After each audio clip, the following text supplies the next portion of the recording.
now, preview time.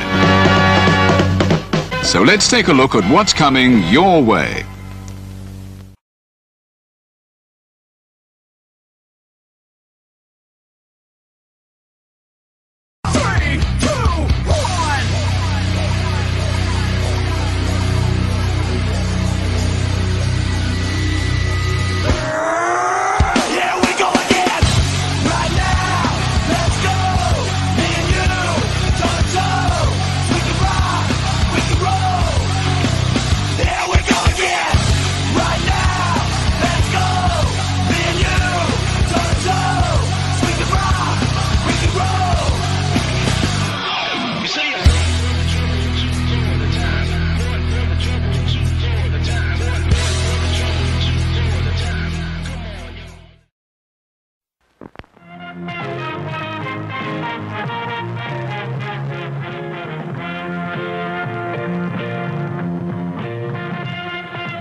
The Jeff Meacham Network's Multiverse of Media. For over 15 years, the recognized symbol of excellence and the standard bearer in coverage of sports and entertainment.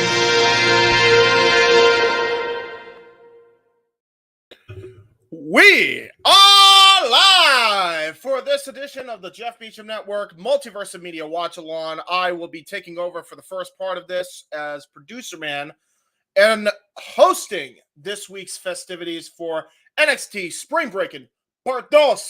It is Mr. Reliable Walter Alex Cruz and the voice of the Jeff Meacham Network Multiverse of Media, Mr. Noah Foster. How you doing, my friend?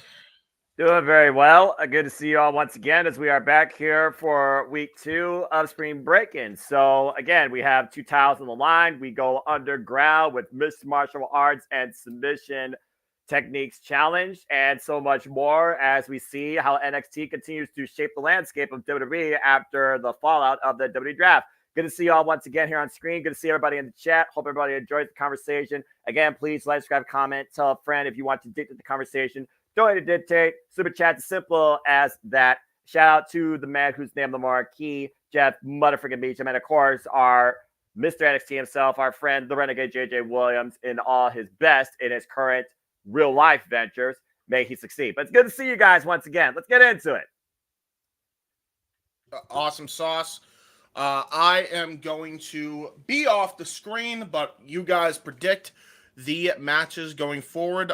Try to buy a little bit of time, like at least 2 minutes on the first match, for I will be getting myself a drink as I produce for you boys. So good luck and break a leg, boys.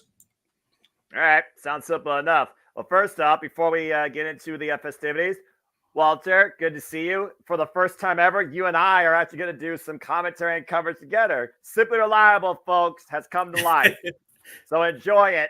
And if you like it, let us know. You may see more of it. Walter, before we get into everything, how you feeling tonight about NXT overall and how you been? I'm doing well. It's good to see you. Good to see and be seen, as I always say. I'm excited. I'm about a 8 or 9.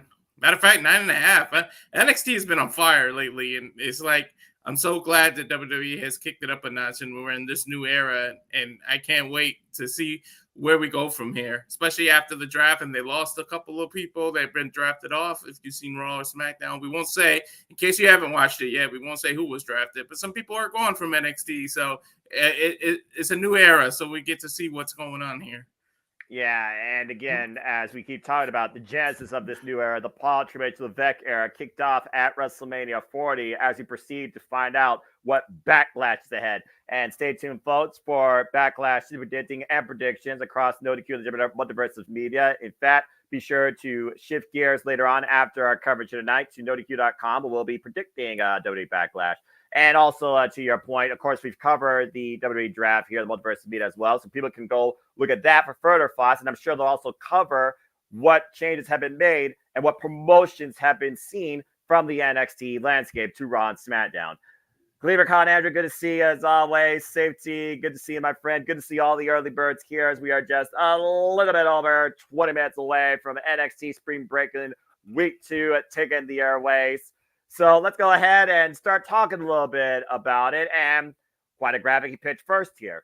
The North American Championships on the line as this anomaly that came out of the breakout tourney after beating Dragon Lee and surviving a clash of giants, as we saw at Stand and Deliver. It is Obafemi defending the NXT North American Championship against Ivar. One half, of course, the Viking Raiders. One half, of course, the War Raiders, former multiple-time NXT Tag Team Champions, tag team accolades across their entire career. And of course, the other half of the Raiders right now is rating a different way. Congratulations on the coming of the new child, of course, for him and Valhalla, aka Sarah Logan. I wish nothing but the best and the safest in the deliverance. That being said, it seems that here this has been described as destiny. We saw after the attack that Femi basically agreed to defend his title here after Ivar made a stunning return to NXT. It's almost one of those things where Obafemi feels like this title has made him a marked man. And as champion, you should always feel that way. You should always feel like you're being hunted. But he seems to show no fear. He welcomes it.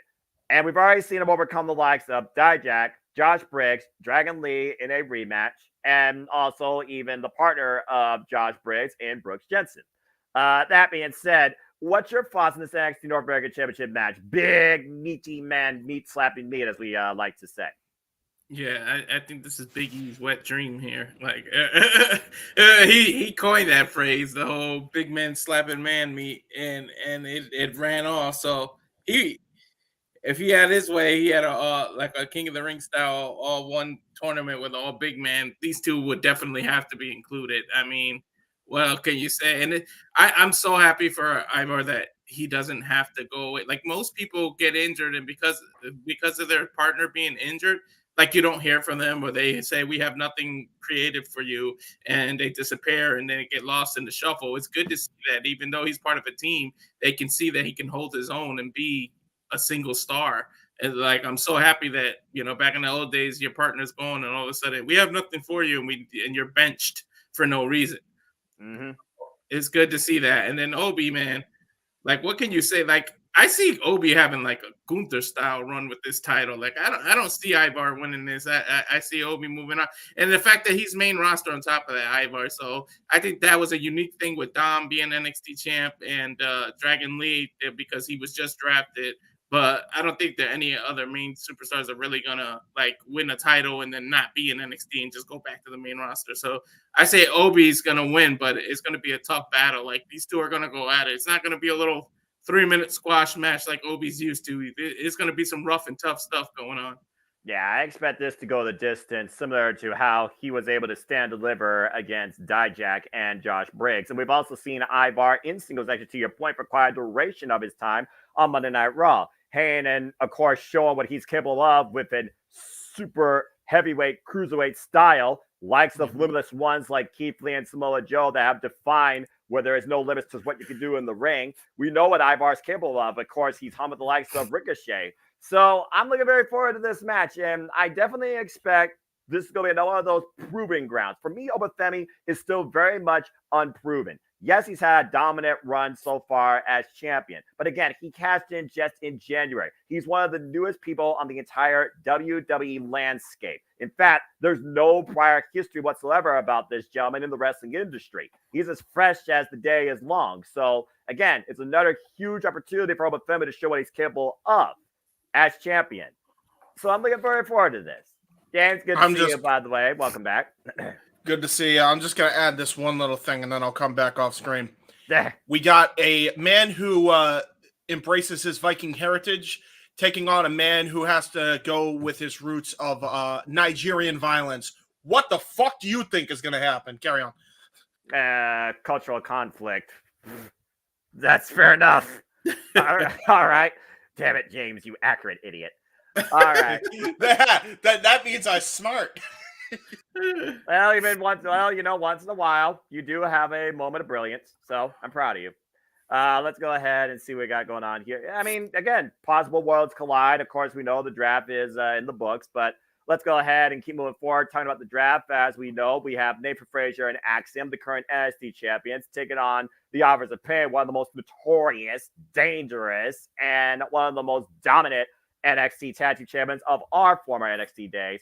The Black and Gold versus the White and Gold in the new era. Of course, Axiom David Frazier finally overcame the Wolf Dogs, Braun Breaker, and Baron Corbin literally just a couple of weeks ago, post-Stand Delivered, where they just came up short. And as we know, the Wolf Dogs are no more now that Braun Breaker is, of course, on the main roster, and Baron Corbin is still on this journey to resurgence. Again, watch the draft. You really want to know more about everything. So, again, folks, remain #spoiler-free. Be considerate to those that haven't watched WWE Raw or SmackDown or haven't tuned into WWE for a little bit. Just saying. That being said, of course, Edgar Mazar recently came back alongside their manager, of course, and Paul Ellering, who is, of course, trying to write a new Book of Pain. It's one of those things where on paper, I almost would say that the Authors of Pain kind of need to win this, but I do think about, again, Axiom and David Frazier just won this. They have that longevity in this NXT, while Akam and Razar are previous accolade NXT Tag Team Champions. So what's your take on this stance here of two different generations of NXT Tag Champions, seeing who leads the new era in the White and Gold? Walter? Yeah, this one's a little hard for me to call because of what I just said about being main roster talent coming to NXT and winning another title, because I could very well actually see the Authors of Pain win the tag titles. But I think this is going to be one of those classic underdog tales, and Nathan and Axiom will somehow not lose the title. They might not win the match, but again, in predictions, we always say who ends up the champion, but they're going to still keep the title. So look for this not to be a clean finish, some kind of defeat, some kind of shenanigan in this match, and Nathan Frazier and Axiom maybe limping, maybe beat up, but they still walk out tag team champions. Well, after that whole summit of the NXT locker room last week, to your point, talking about how these other talents are coming into NXT and trying to, make a name for themselves at our expense just because they might have the name value or previously were involved in this landscape. Hello, hypocrites, OC, good brothers.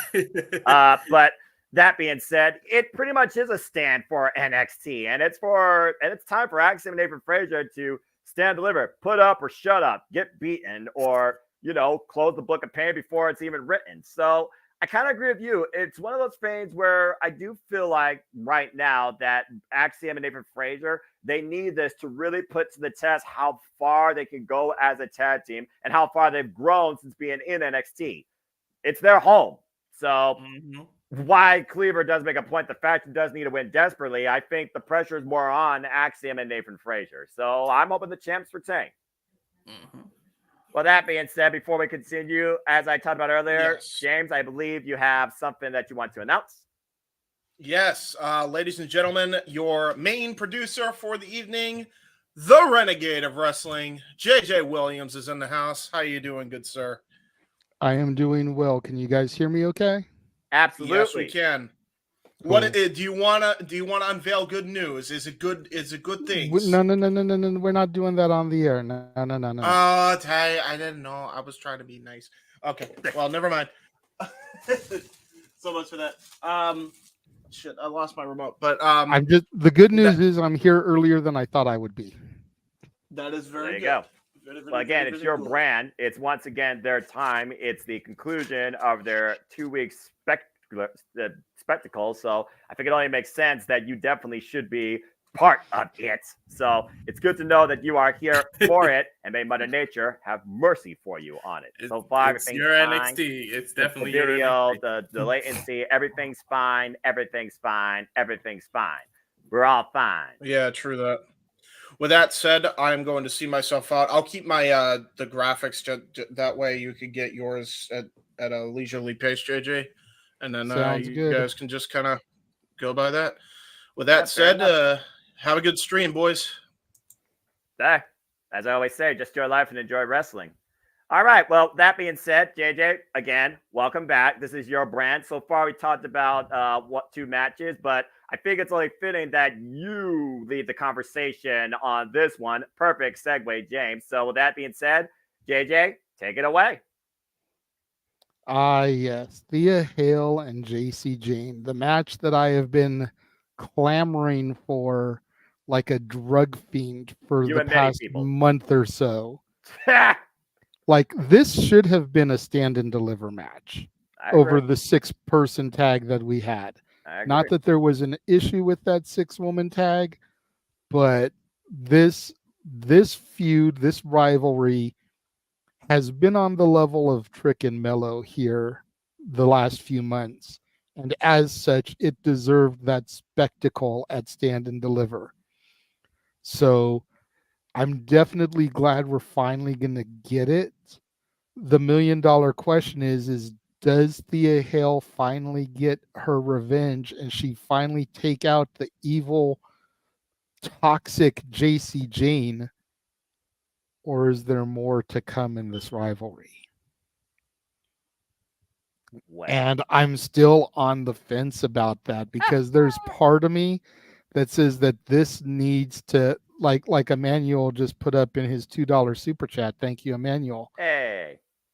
Thea needs to win and let's move on with this.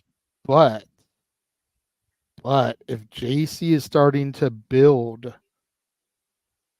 if she is starting to build her own toxic attraction, her new toxic attraction, then this is going to keep going for probably at least into Battleground, I think. So, and I could see that because JC's already got Jasmine Nix. And now that Kiana James has been drafted, Izzy Dame is without a mentor. Correct. So there's your new toxic attraction right there. Then you have the opposition, Thea Hale, Kalani Jordan, and Fallon Henley. So theoretically, JJ, I know you might be setting up something big in the home fight capital of the world, the UFC Aplex at NXT UFC Battleground, where a battle is likely to ensue amongst all 6 of these women. That could be their final war. But for right now, who do you go with?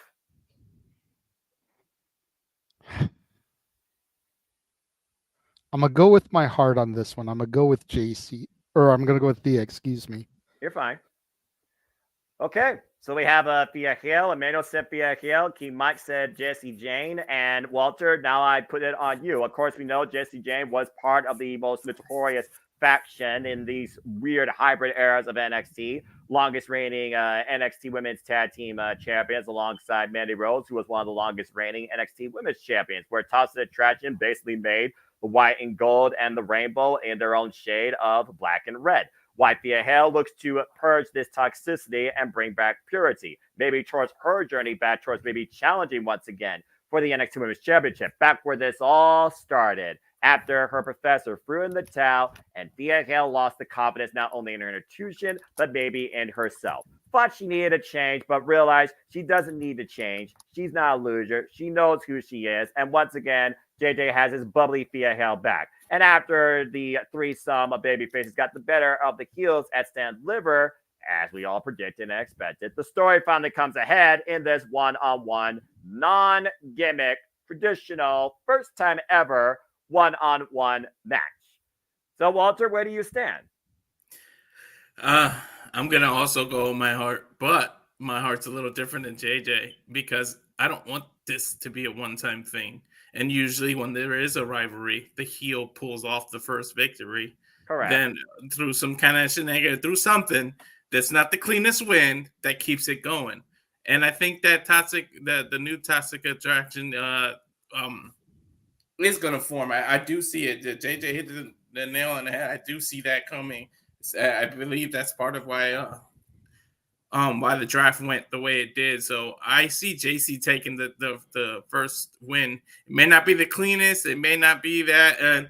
And I wouldn't mind seeing Thea Hale win. But I just got the weird feeling that JC's pulling out the first one. And this is far from over. So I got love for you, Emmanuel. But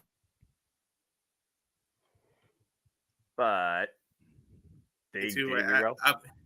I'm going to go with JC. Yeah. So we got a JC and we got a Thea, which means it's on me to be the tiebreaker.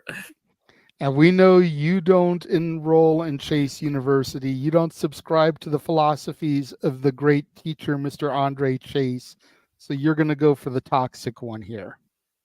JJ, you know me. I'm unbiased. I look at the story because you've helped me look at the business better that way through storytelling and business acumen. But I also look at this. what's a bigger match with maybe a bigger investment in Thea Hale to pursue at NXT Battleground? Is it a 6-woman final stand when we already saw that stand deliver? Or is it an NXT Women's Championship match? May I remind you who your NXT Women's Champion is to this lovely, bubbly, heavily supported, spirited baby face of your women's division?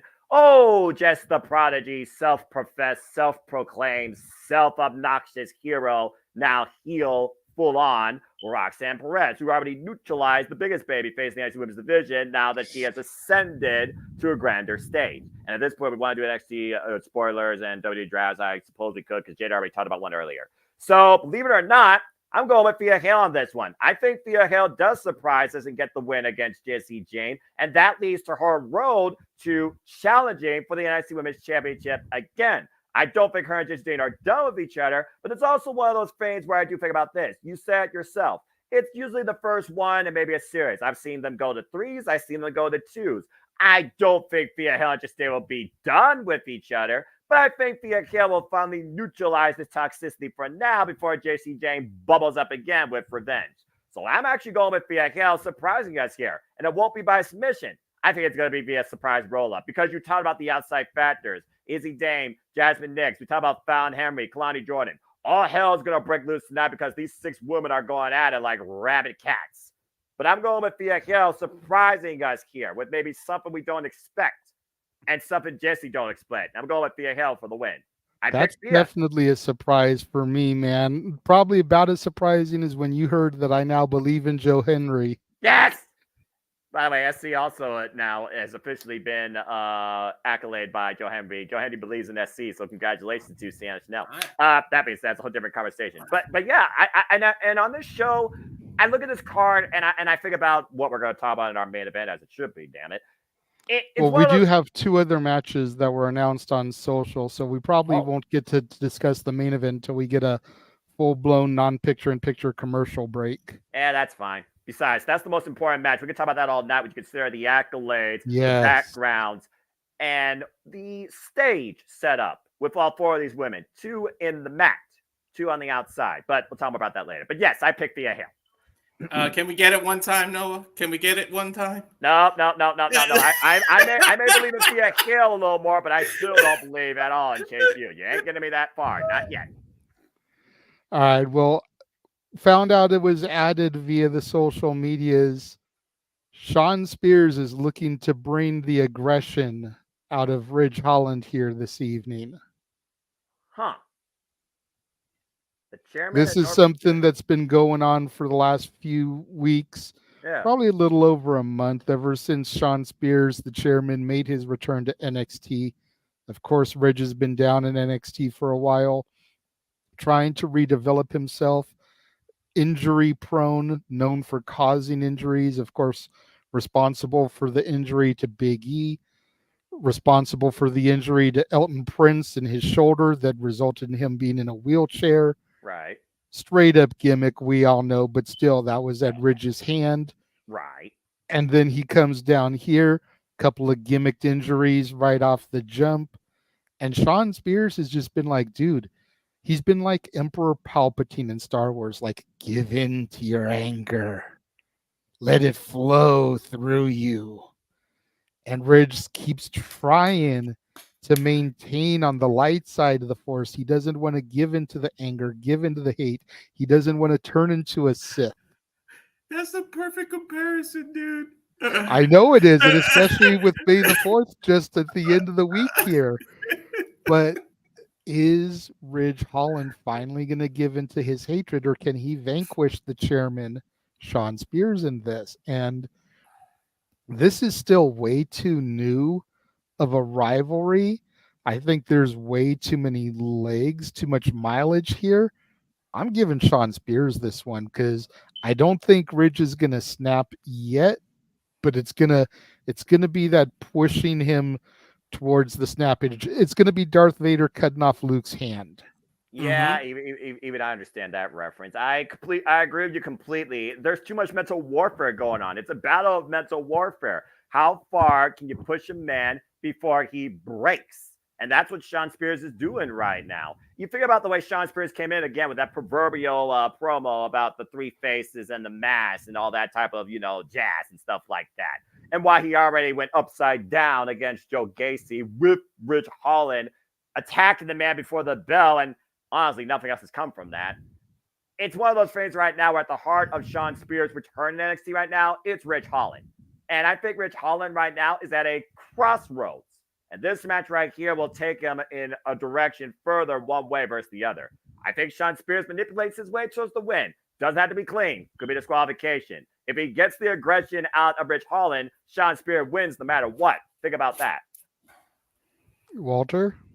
Yeah, I'm with you guys. Shawn Spears wins this, and then eventually Ridge Holland joins forces with him eventually. But you got to get there. You got to, as your daughter says, let it cook. So you got to get the first one out of there. But I feel like it's a little bit of a rehash of, remember, was it Kane? A few years ago, it was like Embrace the Hate. And it was Kane like they were trying to get John Cena to, it was Kane trying to get John Cena to change.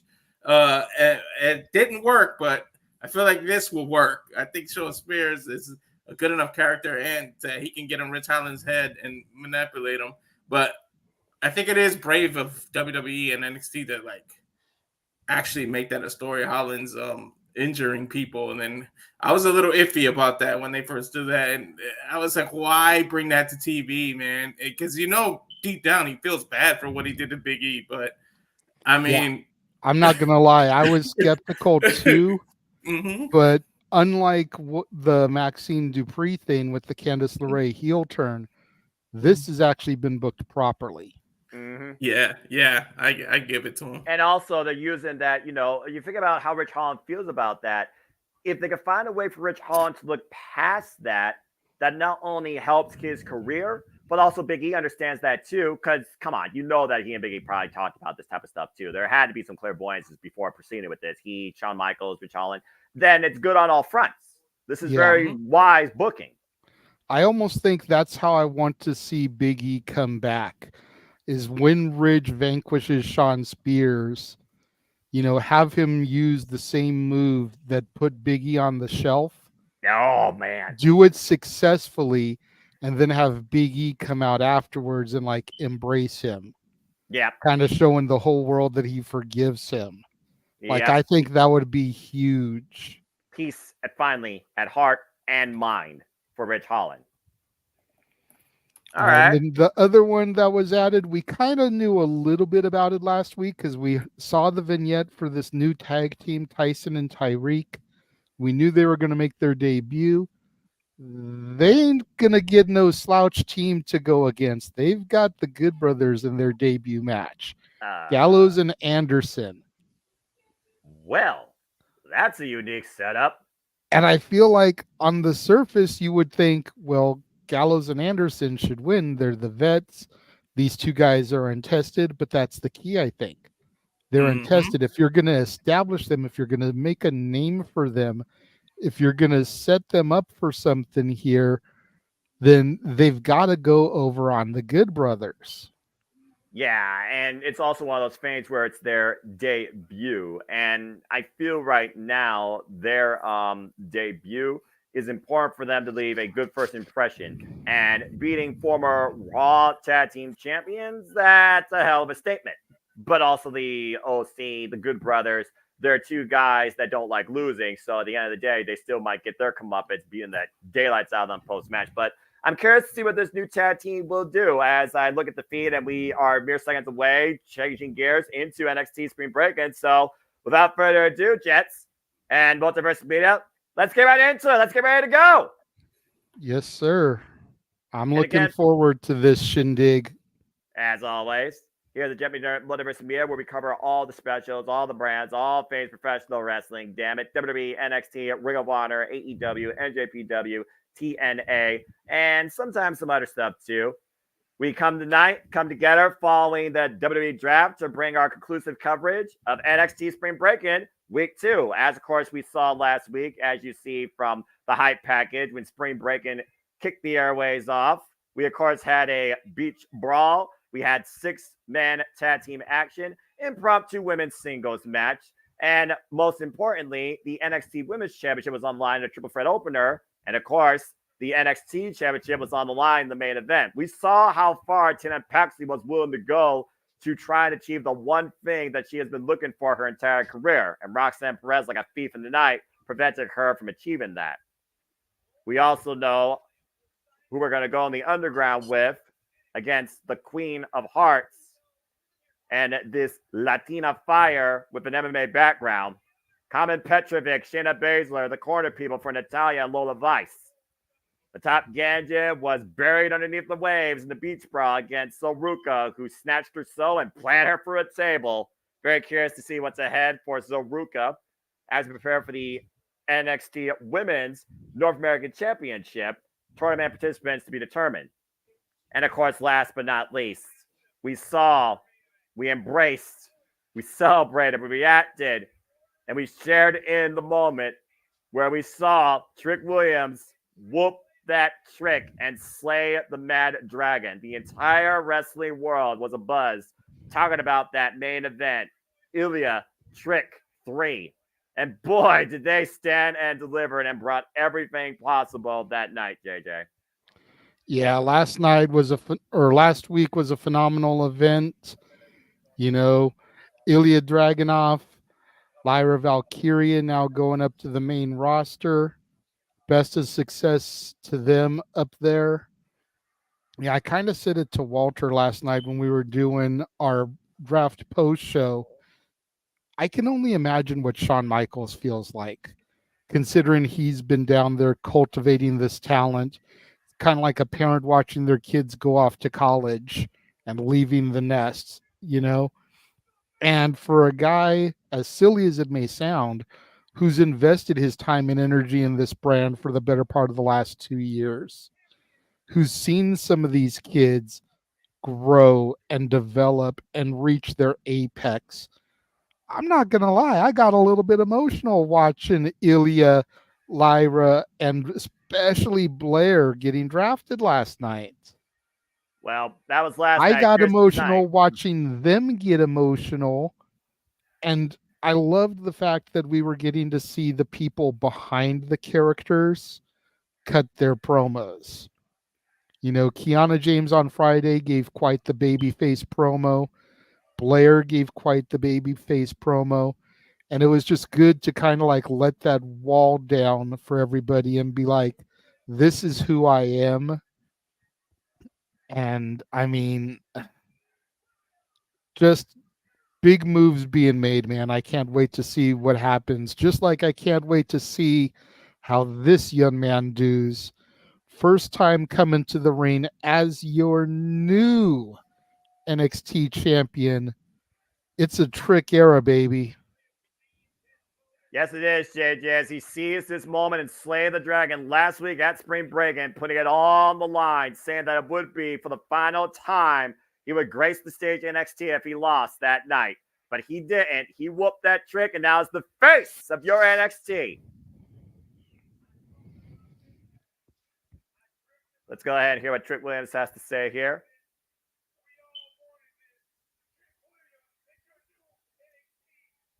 As Trick Williams again talked about how we all made this happen. We all wanted this. Trick Williams is the new NXT champion. NXT faithful chanting, you deserve it. And he earned it.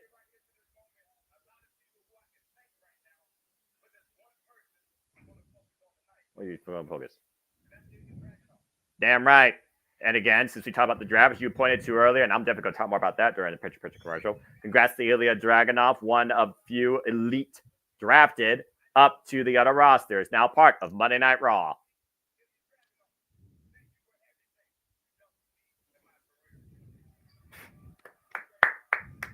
Thank you for everything done for me in my career.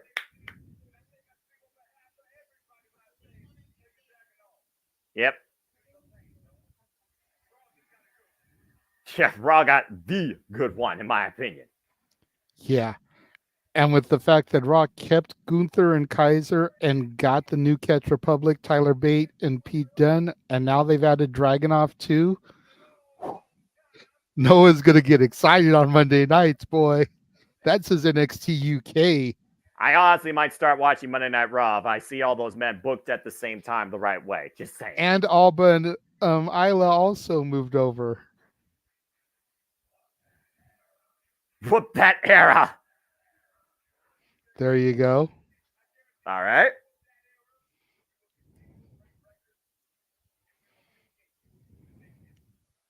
Break records, continue to make history. Oh, bloody hell. Here comes the metaphor. Oh, the meta one. It's Lash. It's his real life woman. Oh, this is a trap.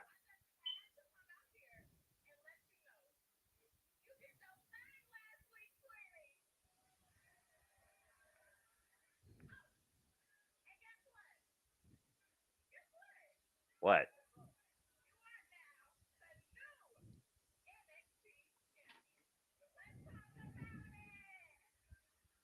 Oh, boy.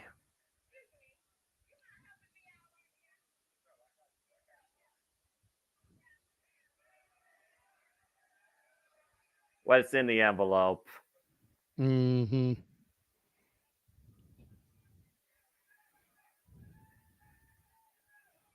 I sense a trap.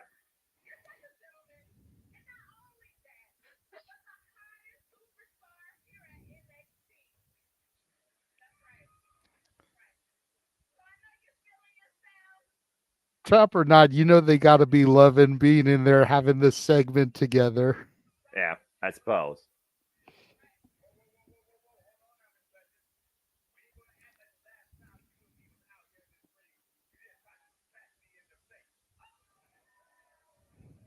Yeah, no past history lost there. Miss Legend putting a little respect on her name. Yep, Trick Williams is a gentleman.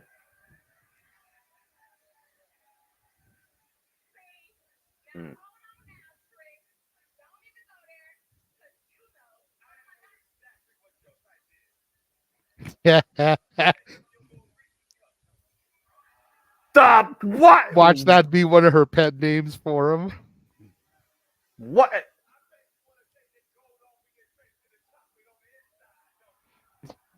Okay. This is not Valentine's Day or Vengeance Day. What the hell's happening here?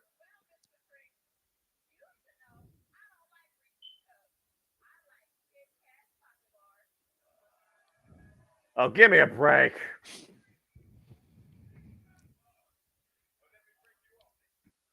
This am I watching good NXT shit. or am I watching Love Connection? This is good shit.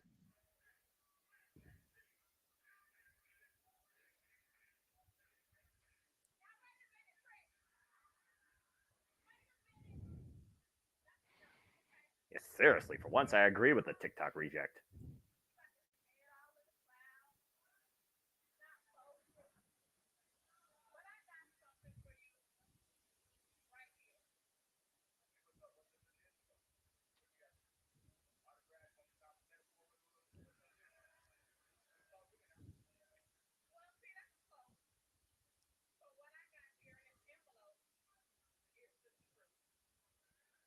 The truth. Oh, is this going to be one of those pregnancy cheat angles here? Where's Maury?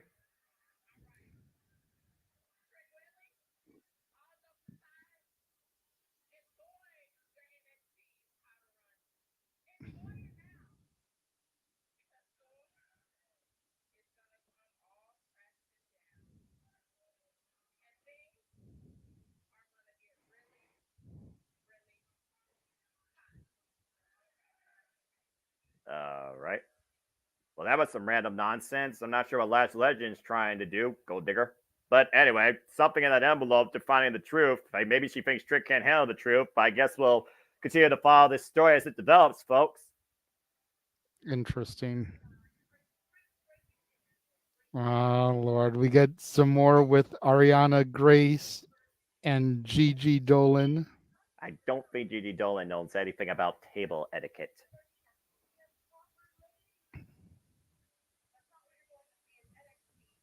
Oh, it's a promo package. Again, we're going to look at two women beat the living shit out of each other in the underground.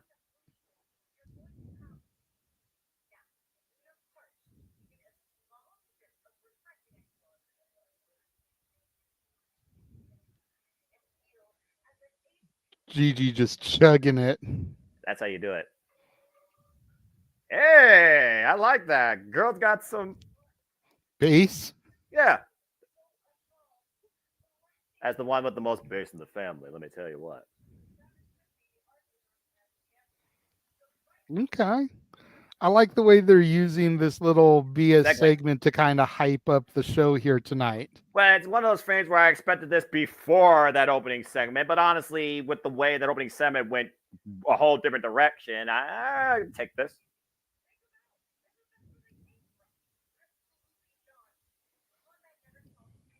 Combat never solves anything. What sort of stupid nonsense is that?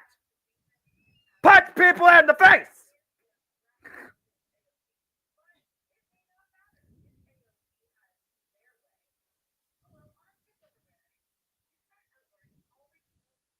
I will say I took one etiquette class, and I understand the whole thing of start outward, go inward, but I don't have that type of appetite or that time. I just want to get right into it.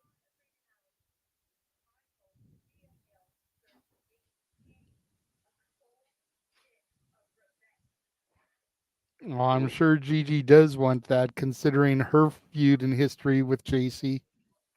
About to say, do we need to remember the boot to face through the door?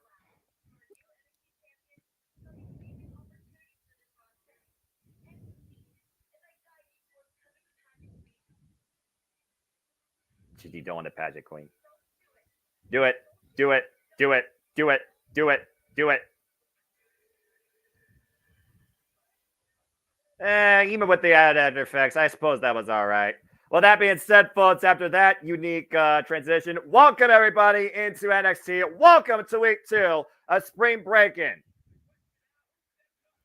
And now in this new era, we're going to find out who steps up towards their way towards making history and maybe becoming a champion. As one person that says marked with destiny defends his gold as we start out with the NXT North American Championship. Oh boy.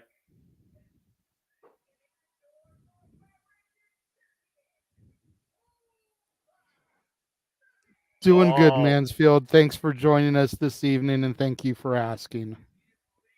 And yep, good to see you, Josh. Good to see everybody out there in the chat. Renegade, JJ Williams, his NXT Superman of the Simple Brand, voice of JMN for great professional wrestling. No Fox, he'll be all tonight. Once again, jumping there at live watch the event as we engage tonight in NXT Spring Breakin'. Oda Femi defends the NXT North American Championship next against Ivar.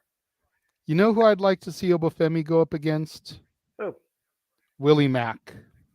Yeah, that'd be a good big meaty man clash. Big Hoss fight, former X Division champion, current North American champion. Yeah, and again, previously been involved, of course, your roots also, like you said, involved in TNA, involved in Impact, been across AEW, ROH. Big Willie Mack been getting around and been hanging with the best, the strongest, the lightest. It's one of those things where, again, he's a guy like Obafemi right now that has defined no limits. He's a heavyweight that moves like a cruiserweight. He open weight, basically. So, again, very unique combination here of power and speed that we will see clash for the NXT American Championship shortly. That being said, to echo JJ's incredible opening diatribe on NXT and the importance of them in the WWE draft and how it really should be more focused on them.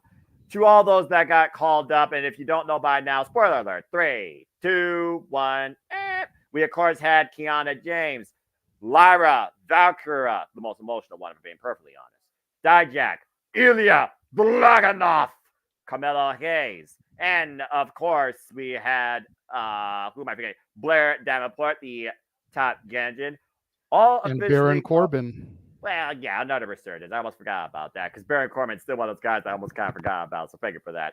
All these great, talented individuals found their way through NXT. A couple of them with resurgence in their career, and the rest literally reaching the next chapter for the first time in their career, called up to Raw and SmackDown. Incredible things accomplished by this NXT, by Ava Raine, Shawn Michaels, by Triple H, of course, here in the new era, the professional wrestling era of WWE, the Paul Tracy Beck era.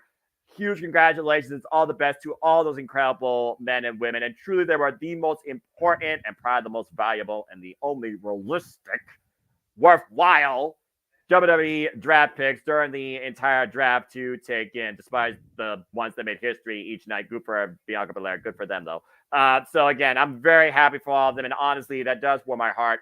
I'll say it once, I'll say it again. This NXT is far from what it used to be. It never may truly be my NXT, but you got to go at the times. You got to go along with the journey if you're going to try and see something evolve. And this NXT has proven a lot to me, especially during the draft. So, again, Night 2 definitely picked it up for me. And great, by the way, coverage post, by the way. Folks, you haven't seen it, go check it out here across the JMN Multiverse of Media. So, again, congratulations to all the NXT call-ups. I'm looking very forward to seeing now where they go from here to continue to create history, conquer new atmospheres, environments, and take on new journeys. And Ilya Dragunov versus Luther and Lyra Valkyria versus Becky Lynch. Please, thank you. I said that last night. I said that you were going to get excited about that. I was like, too bad we didn't have no one on the street because I know those are matches. When I saw that YouTube highlight of Ilya Dragunov and the absolute intensity of that full-suited man and the absolute happiness and excitement, and then the humble, meek, unaware, pure, unadulterated joy and nature of the entire NXT roster, including the heels. That was enough for me right there, especially with Ilya Dragunov, Blair Davenport, and Lyra Valkyria. That was phenomenal. I said it last night that the being in that room in the NXT and seeing them all next to each other, that actually felt like what the rooms look like during NFL drafts before they call people and they say that from university of whatever, and the people get excited. And it's like everybody around them, all their family get excited. They made it actually feel like that with the NXT's version of the draft.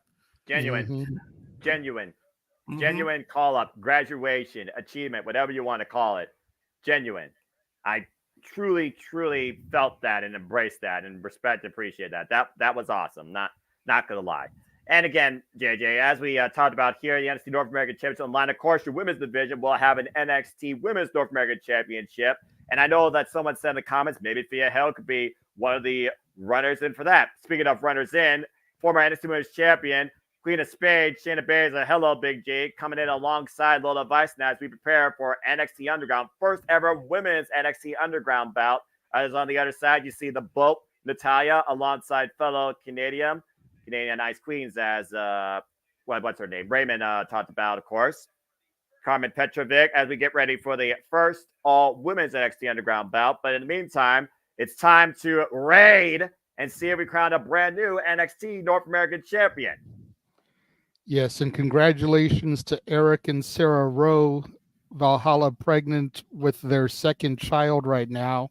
Yep. Which is why she has been absent here this last month or so. And Ivar has been running solo. Eric, of course, still out with his injury. And now Sarah pregnant. So congratulations to them.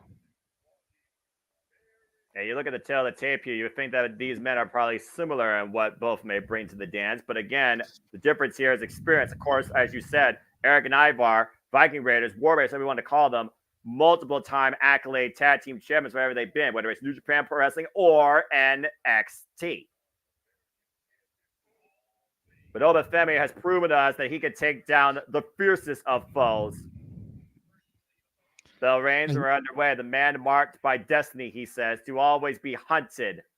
So much pride on the line by both these two incredible super athletes. It's Obafemi right now, being the aggressor there they're going. I think there's over a 50-pound, when I was looking at the tail of the tape here, a 50-pound weight differential with these two men given away by Obafemi in favor of Ivar. So Obafemi right now is literally, believe it or not, the underdog sort of way.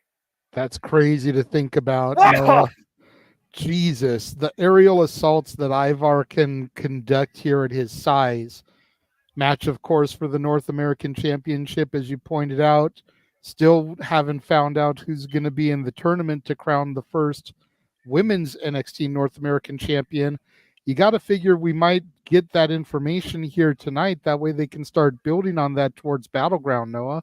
Possibly. Hook of the leg gets a 1 count. And you got to consider, again, the next time, of course, we cover NXT at the JMN Multiverse of Media, folks, it will be June 9th from the UFC 8plex, of course, in the fight capital of the world, Las Vegas. And that will be June 9th, NXT Battleground, right here at JMN Multiverse of Media. Stay tuned for more details on that.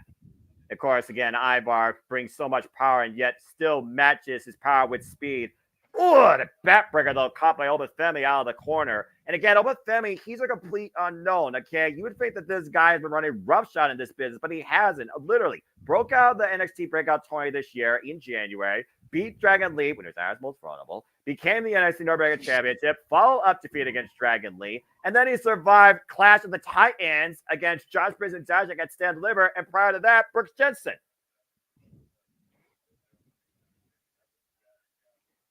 And he's definitely been on a roll here since he came through the breakout tournament. Obafemi right now on the outside with Ivar, of course, Tyler just hands me a pinfall submission inside the ring as Obafemi sent shoulder first in the still ring steps. Referee right now starting his 10 count. Ivar seeing something. Oh, God! Holy! That's one way to break a man. Jesus, just threw him through the barricade. Get Obafemi, get in this. Stay tuned. You won't miss a moment of the action. Restaurant quality, picture in picture. Fuck commercials. I know, Noah. Let's just get it out of the way. Look, I'm not going to be that same redundant guy. Everyone knows by now what I stand by, and you have come to honor my sentiments, and I appreciate that. So I will no longer say it. It doesn't matter what the show is. I will always be the same way towards television. It's truly as simple as that. Obafemi right now, we're being rocked by Ivar. Both these men just duking it out on the outside. Need to be aware of the referee's 10 count as Ivar goes in and breaks it up. Of course, we talk about the NXT North American Championship, and we figure about the people previously that have held this title. And honestly, the NXT North American Championship, it's what you make it become. Whether it's a heavyweight slugfest, whether it's part of your own identity, whether it's about speed and taking on all sorts of challenges. You think about, again, Wesley, the cardiac kid that took on 6 ways, 5 ways, 2 ways, ladder matches. But most of them was just, similar sized men, except with the exception of Dijak. You think about Roderick Strong, who held it for a short period of time, Damian Priest, Bronson Reed, just a few men, of course, held Carmelo Hayes. Yeah, exactly.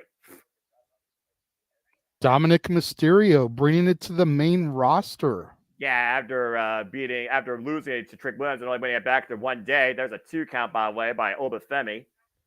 Of course, right now, Obafemi, again, literally just came out of the breakout tourney. And again, both these men incredibly prideful of their culture, too, as Walter talked about, James, I believe, talked about. Of course, Obafemi represents Nigeria, while, of course, Ivar right now, more of an international circumstance with that Norse heritage, of course, in Viking mythology that he always backs up with his persona. Big kick to the midsection by Obafemi here in the uppercut. Of course, we've seen Ivar also in singles expeditions, to your point, hanging against the likes of Ricochet. So we know what Sir Speedy brings. And another vicious backbreaker by Obafemi. And a cover, hug the outside leg, gets a 2 count. Yeah, Ivar's been milling around the Intercontinental title hunt here as of late. So he's been in there with, like you said, Ricochet, Chad Gable, Sami Zayn, Gunther. And of course, we saw on Monday Night Raw, Sami Zayn has his own problems to worry about with Chad Gable and Bronson Reed. And I'm curious what backlash might come from that. Obafemi drops the knee, hook of the leg to retain, gets a 2 count again. And again, folks, stay tuned here at JMN Multiverse of Media. We will give you coverage, of course, for WWE Backlash this Saturday from Les Mans, France. Of course, that will be, I believe, noon Eastern Standard Time, 9 a.m. Pacific with our pre-show as they go 1 p.m. Eastern Standard Time live. So stay tuned for more on that. Should be a very fun exhibition on May 4th, and May the 4th be with all of us. Got it. And right now, you see Obafemi right now. Oh! Good counter by Ivar with the jawbreaker. Obafemi, though, takes him down with a single lariat. But how much did that take out of the champion? Again, you got to figure about how much wear and tear right now. Ivar, we're trying to see how far Obafemi hangs in deep waters. Again, it's very untested still. very much unknown to the entire WWE universe, but strongly known now, of course, to your NXT Galaxy, JJ. Yep. Welcome back, folks. NXT Spring Breakin. We're back here. Full feed, live feed. Both men on the corner here again. Opening contest here for the NXT North American Championship. Obafemi, I believe this is now his 4th defense now of the title since winning it. Defending against Ivar. Big headbutt, though. Great separation. And Ivar going up to the top rope. What the hell is this Viking looking to do here? What? God! Huge swanton bomb off of the top rope to the outside, taking out Obafemi. He might as well just drop a boulder on that man from the top of a mountain.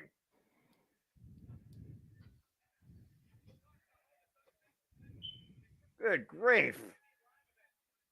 Any untapped potential Obafemi has yet to prove might have literally just been squashed out of him, if not previously when he was driven through the barricade. Again, use your weight to your advantage. That weight differential right now, Ivar is very much aware of it. We, of course, talk about, though, the championship and how the champion feels like there's a cloak of invincibility, an extra layer of confidence, though, and can Obafemi channel something here to put down Ivar here. Hasn't really been able to put Ivar down, just been able to neutralize some of his strength at times. And both these men squaring out in the middle of the ring. Ivar getting the better of the exchange, left and right. Now the Irish whip. Reversed by Obafemi, though, and Ivar up and over. Nice. Little stumble there from Ivar. Didn't land quite on his feet like he wanted to, but still.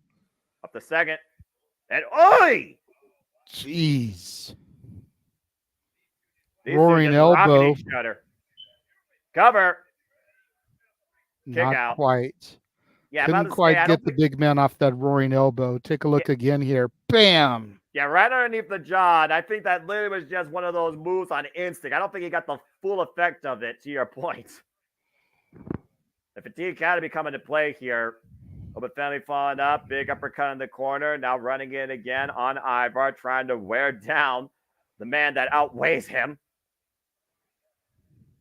Femi right now relentless with these. Oh, jeez, what a leg lariat.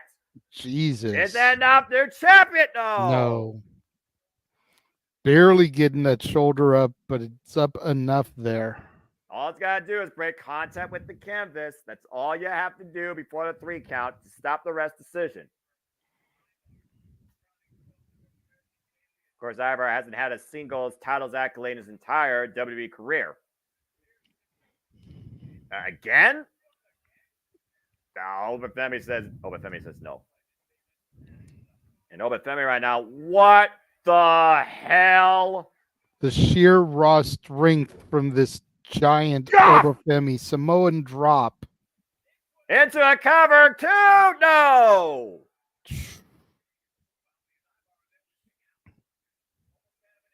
Look at this again.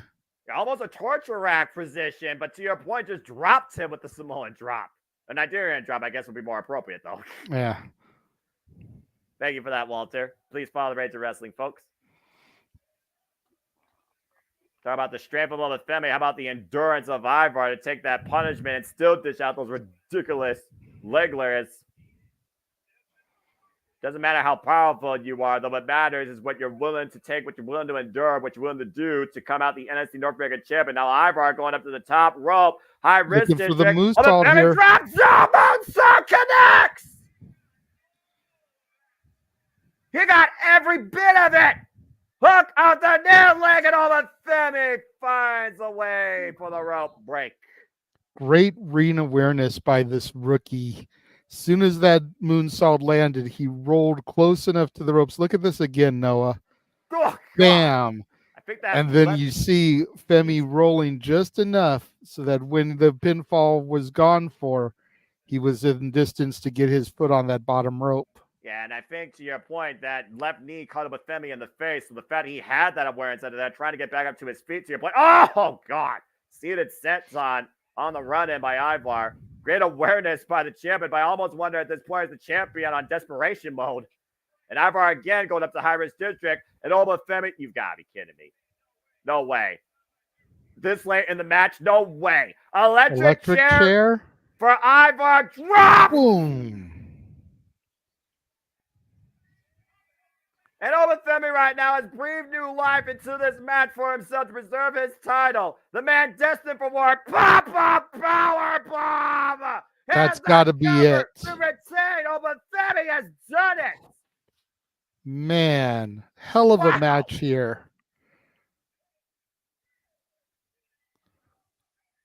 Obafemi proving that he deserves to be champion, and to Mansfield's point, Ivar proving that he deserves a singles run, with or without the Viking gimmick, and I understand he wants to stay true to his heritage there, so he probably would run with the gimmick, but dude, he deserves to be champion here soon. Wait a minute, you're talking about champions. Hold on. Is he back? No way. His music's playing. There he is in the stands. Wesley! The Cardiac Kid is back! The former NXT North American champion!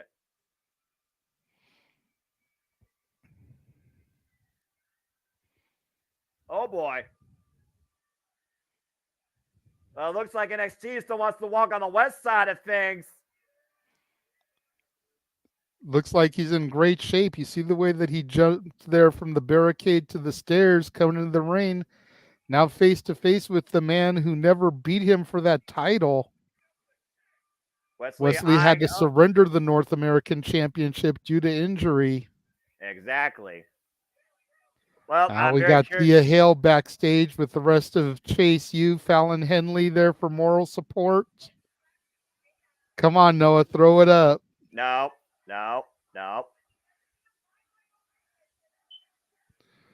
Crowd still chanting welcome back for Wesley while we get this segment here. I found Henry a little bit disappointed after that loss against Jenna Parker last week.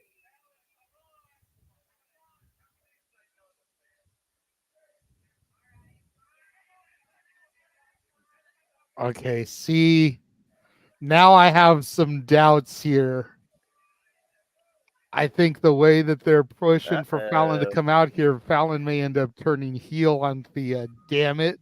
Well, I mean, it's not the first time we've seen hardcore country go their own way, and someone that literally lives in the country. A bit of a loose cannon, if you know the former Tessa Price. But that being said, here comes your chance for your university to get a huge accreditation and for your favorite student ever to finally get some vengeance. Time for Thea Hale versus Jessie J as we keep moving forward. You really want me to really try to chase you, but you want me to roll and chase you. You really want that to happen. You want the world to freeze. You want time to stop. You want me to actually embrace Chase University. Is that what I'm hearing in the chat and from you, JJ? Is that what everybody wants? Did you or did you not want me to believe in Joe Hendry? Was that not your big mission for TNA? You and Datilla both. Yes. And I swore it was never going to happen. I fought it every step of the way. And what happened at Rebellion? You finally believed. So yes, I want it. Walter wants it. Josh wants it. The world wants to see Noah enroll in Chase University and begin majoring in teachable moments from the illustrious Andre Chase. Well, I don't know if you're going to see that anytime soon. I know, again, we are going to see Sunday, June 9th from the UFC Apex in Las Vegas, Nevada, NXT Battleground Las Vegas, as a battle is about to take underway here as Thea Hale looks to purge something toxic, not only from Chase University, but from NXT. Thea Hale versus Jessie Jane finally comes ahead one-on-one here at Spring Breakin'. And, of course, this all stems from all the way back when Jessie Jane invaded Chase University and looked to turn Thea Hale toxic. But Thea Hale remained true to her own ways. The reigns were underway. And, of course, Jessie Jane says that Thea Hale is going to regret those decisions that she made. Oh, man, the show disrespect. Oh! Of course, Thea Hale will always stand up for herself. Double leg takedown, though, by Jessie Jane, just teeing off against Thea Hale, former NXT Women's Tag Team Champion, of course, multiple-time NXT Women's Tag Team Champion. Chase University right now, the full on display pep rally for Thea Hale here. Jessie Jane looking to follow up. Baseball slide. Thea Hill able to scout it. Now looking to capitalize. Jessie Jane front off her game. Topic Suicida. The extra motivation on Thea Hill in full display here tonight, JJ. Absolutely. And Dean, we have a super chat here from Walter. Says, we know Noah does things for super chats. Come on, buddy. Throw up the Chase U symbol. It's going to take more than that to get that symbol showing up here. Damn. What's it going to take, Noah? Reasonable. Just for you to throw the symbol up. Don't give me no $200, $500. All they want you to do is throw up the hand gesture. What's it going to take? 25. So another 20 because 5 was just donated. Yes, I promise you, I'm a man of my word, I'm a man of the people. I'll at least throw it up for that, just for you, for one night. There we go. For another $20 super chat, Noah will throw up the Chase U symbol. Oh, man, what a rolling cannonball in the corner by Jessie Jane to Fiacchio. Now Jessie Jane looking to follow up, hook of the leg, gets a 2 count. And to your point, though, we know that Jessie Jane has her own corner person, Jasmine Nix. And really, this all really came ahead when Jasmine Nix basically came alongside Jessie Jane. And Thea Hill was almost an afterthought. Thea Hill basically realized at that point that she was being taken advantage of. And basically gave into peer pressure. How typical for a college-age young girl, I'm just saying. Jessie Jane right now, jaw-jacking, chasing the birds at ringside. Duke Hudson, Riley Osborne, of course, Professor Andre Chase, who was the caveat to this whole toxic catapult that happened in the first place after throwing in the towel on Thea Hill. Yep. Oof. He had made dealings with the family. Cover. Threw in the towel, cost him the university. Oof. JC, of course, came up with the calendar idea that saved it, and everything has just kind of gone south from there. Yeah, still mad that me and Walter weren't able to get that calendar. Those things, as gimmicked as they were, man, they sold like crazy. People will spend money on anything.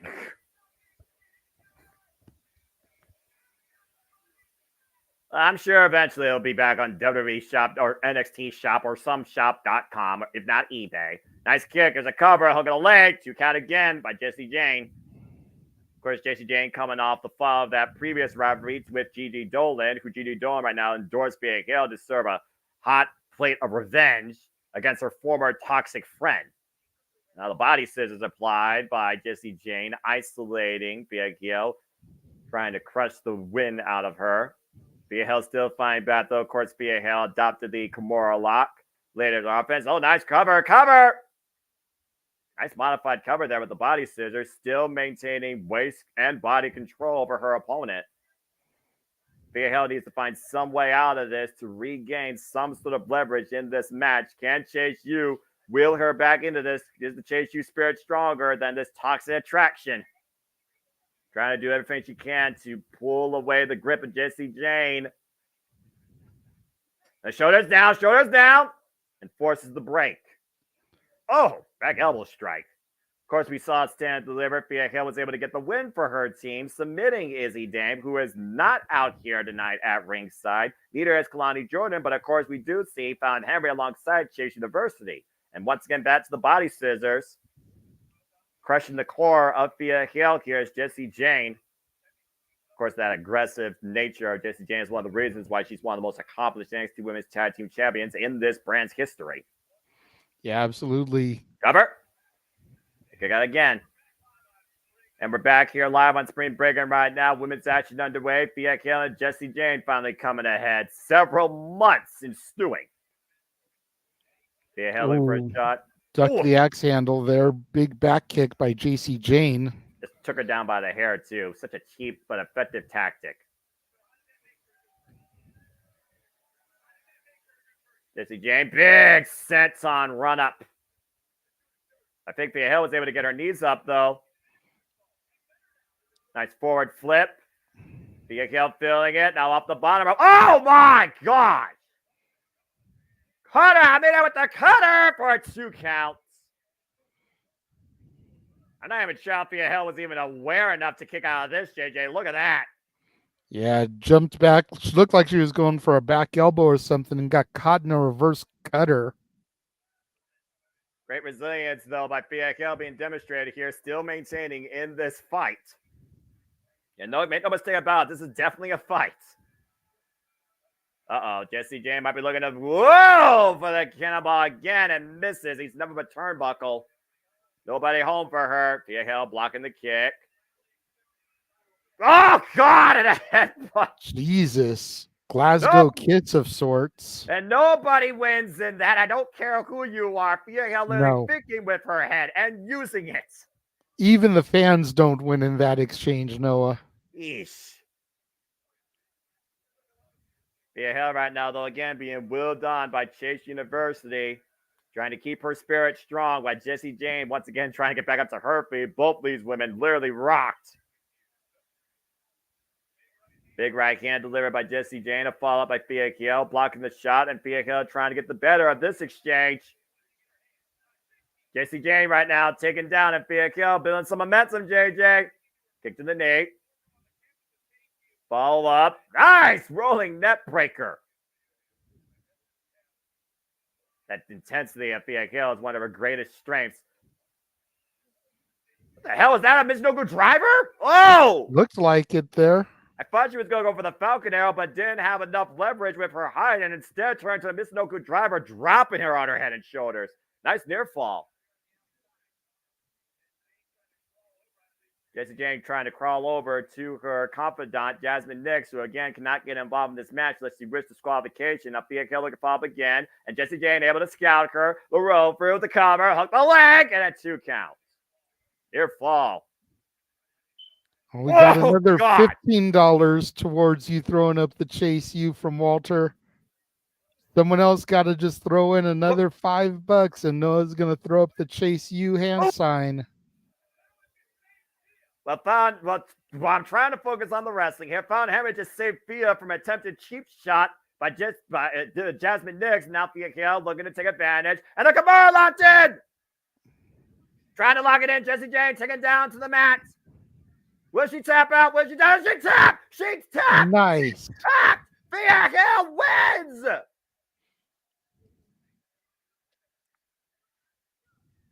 Well, I'll be damned. And you got to figure Ava's paying attention to this for potential contendership to Roxanne in that women's championship. Yeah, but let's take a look on the outside what happened here. To your point, Found Henry took the bullet and saved Fia Hill from certain destruction. And Fia Hill was able to trap Jesse Jane in that Kimura, right behind the body, middle of the ring. Jesse Jane with no choice but to tap out to Chase University's MVP tonight at NXT Spring Breakin. Tonight, Fia Hill has purged this toxic attraction. Congratulations. Big win for Fia Hill. Oh, look, did Andre Chase just bump Fallon Henley there in the celebration? I'm not sure what's happening here right now at this moment. Hey, wait. Wow, what the Heel hell? turn. Fallon Henley just clocked Fia Hill. Well, what the hell was that for? I mean, she didn't do anything wrong. Well, I guess, again, if you can't get the moment, you take it from somebody else. What's going through Fallon Henley's mind? We saw her. Well, that's a tough. At least she didn't cost the match. True. As here we get another video package for Tyson and Tyreek, who we know will be taking on the OC later on tonight. And Noah, what? There's that other $5. The things I do for free. We have gotten the full payment here. Throw up that Chase U, brother. This is never going to happen again, so you better enjoy it for the 2 seconds that it's actually here. Ugh. And also, congratulations, Fia. Great win. All right, that's enough of that. That's never happening again. Anyway. But thank you all for your super chat, and thank you for your support and love here at the JMN Multiverse of Media. Tell you this much. The next lane, if you think I'm actually going to get a Chase U shirt and wear it during one of these streams, that'll be the day Fia Hill becomes NXT Women's Champion. Okay, you guys heard it. Noah will get a Chase U shirt. No one got proof of that. No, that's not. No one got proof of that. No one's got proof. No one's gonna remember this. No one's gonna timestamp it. Here's mouth. Insert Noah, foot. Hold on, Walter. No one's gonna remember that. No. James, clip it. Mm-hmm. You always inserting your foot in your mouth, man. Damn it! So Josh says, how much for you to fully enroll in Chase U now? You don't want to know that number. I done started something. Yeah, I'm that optimistic towards Fia Hale reaching the summit. Keyword NXT Women's Champion, nothing less. So we'll see. But also Fallon Henry. I mean, again, she was part of the Iron Survivor Challenge last year. Goose egg. She is a former NXT Women's Tag Team Champion. Where's her partner, though? Already promoted to Monday Night Raw. Yes, her team got the win at Stand Deliver. Was she involved in the decision? No. And last week, she lost to Jada Parker in less than 5 minutes. So maybe Fallon Henry's starting to see where she stands in the NXT women's ecosystem and needs to make a change for her own sake versus what others may want to dictate. I mean, I can't blame her. I mean, again, if you don't adapt, you'll likely perish. That is evolution. So I'm very curious to see where that goes. But again, congratulations, JJ, to your star Puma Chase U. She got the winner with Jessie Jane. Yes, she did. I am so stoked for that. I was right. I thought based on that tease at the beginning, even though we got it at the end, I thought that was going to be cause Thea the match. But I'm glad they did it the way they did it and waited till after. And we don't know where Fallon Henry stands because she didn't go alongside Jasmine Nix or Jessie Jane.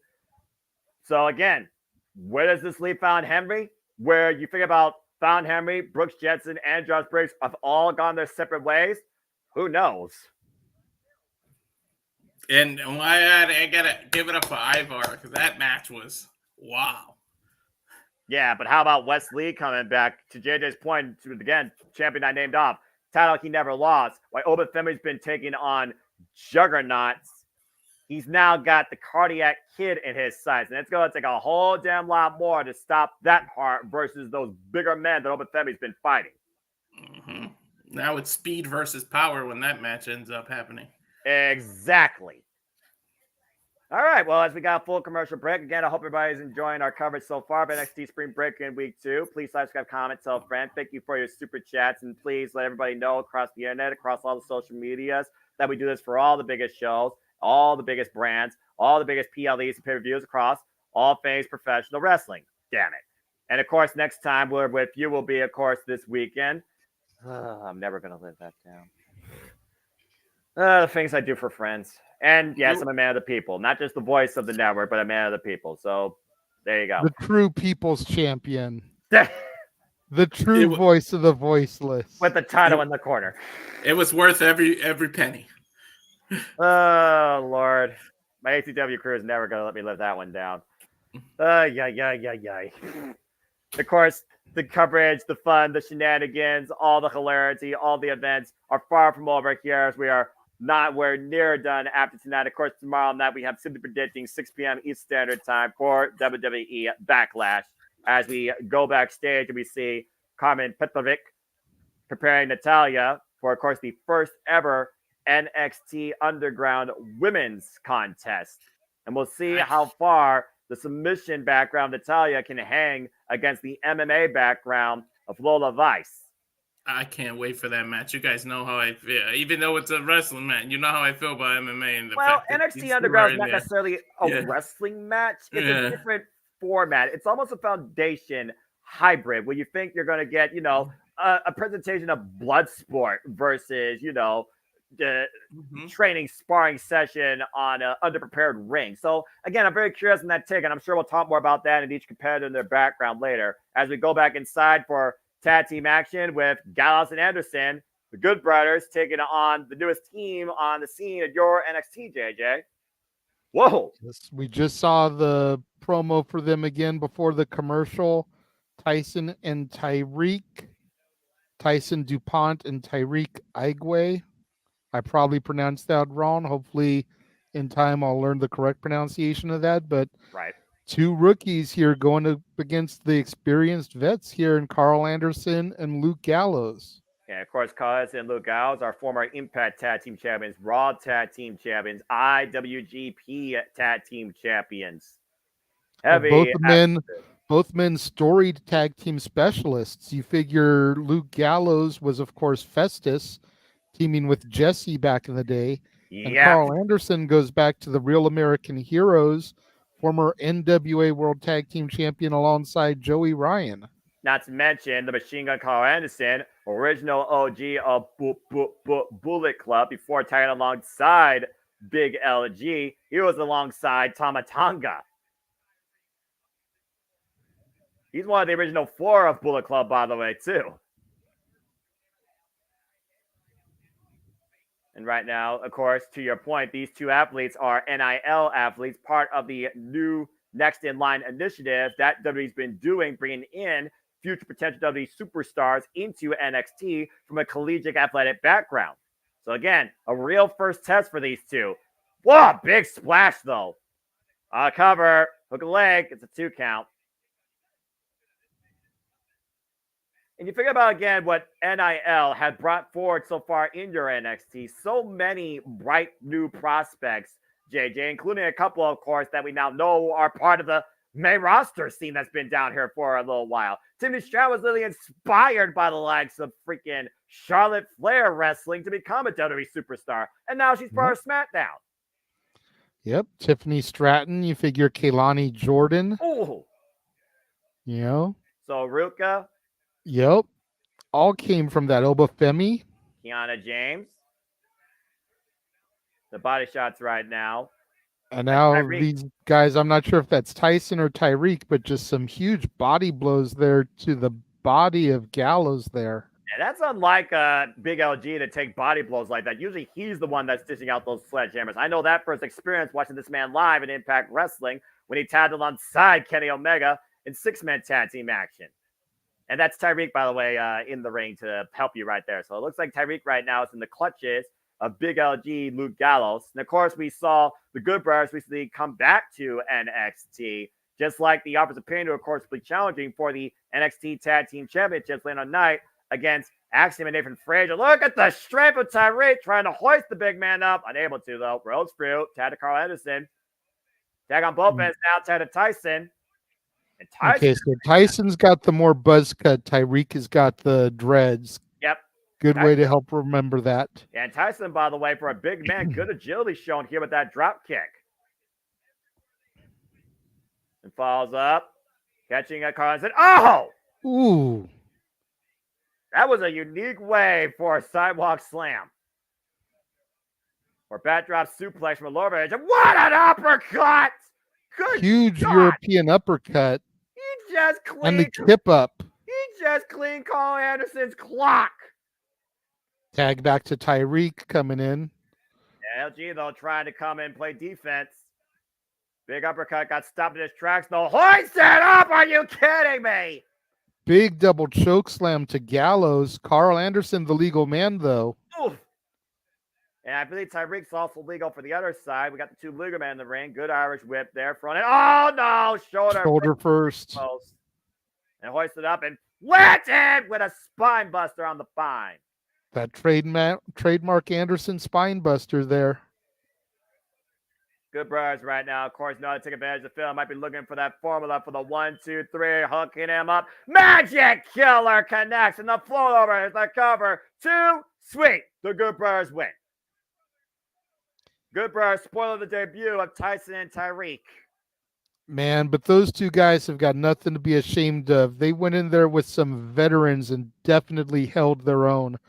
Lots of promise for that young upstart tag team here on my NXT. As we go to the NXT GM, Ava Rain.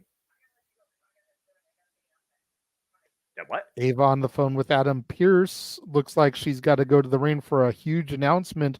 Maybe this is going to be the North American title, Noah. Possibly, but I guess we'll find out next here on NXT Spring Breakin. I gotta say though, Tyson and Tyreek, for 2 complete unknowns, brought from nothing more but an amateur collegiate athletic background, no professional wrestling experience whatsoever prior to that. that's a hell of a way to kickstart what could be the genesis of your wrestling career.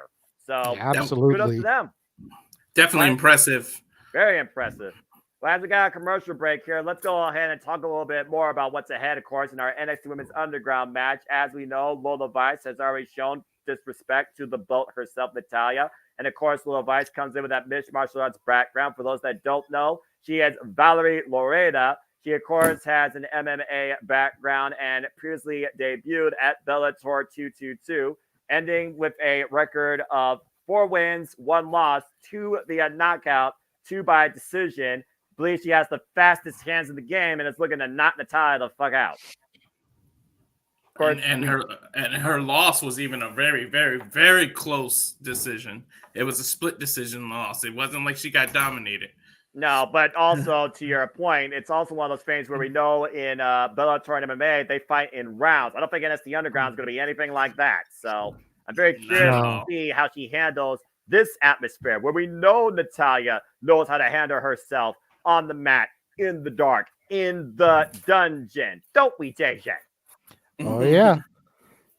Made by the dungeon, as Natalya loves to say. The last graduate.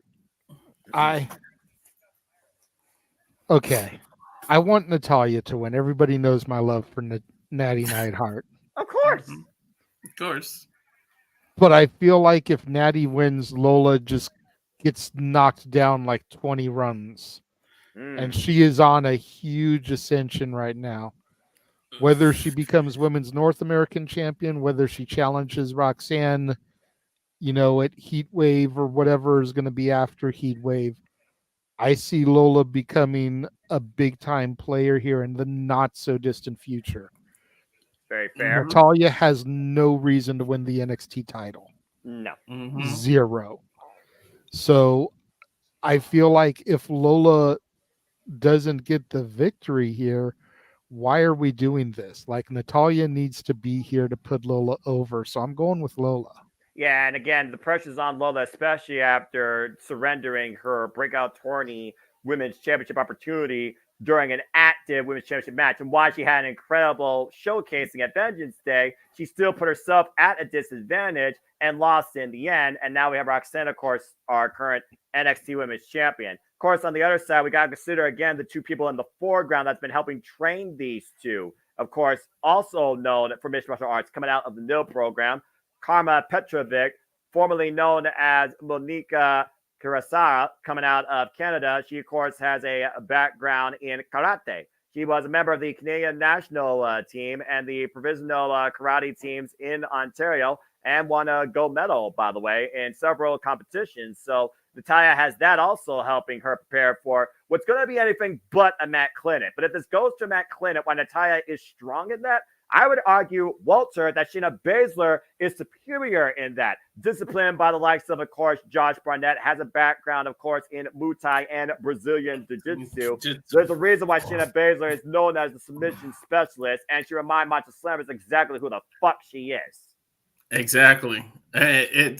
It's unique, and give it up to Natalya. Like, been in the company for damn near 20 years, always involved in something unique, something different. First up with females, and Natalya always gets brought up. Like, that just let you know what the company thinks of her.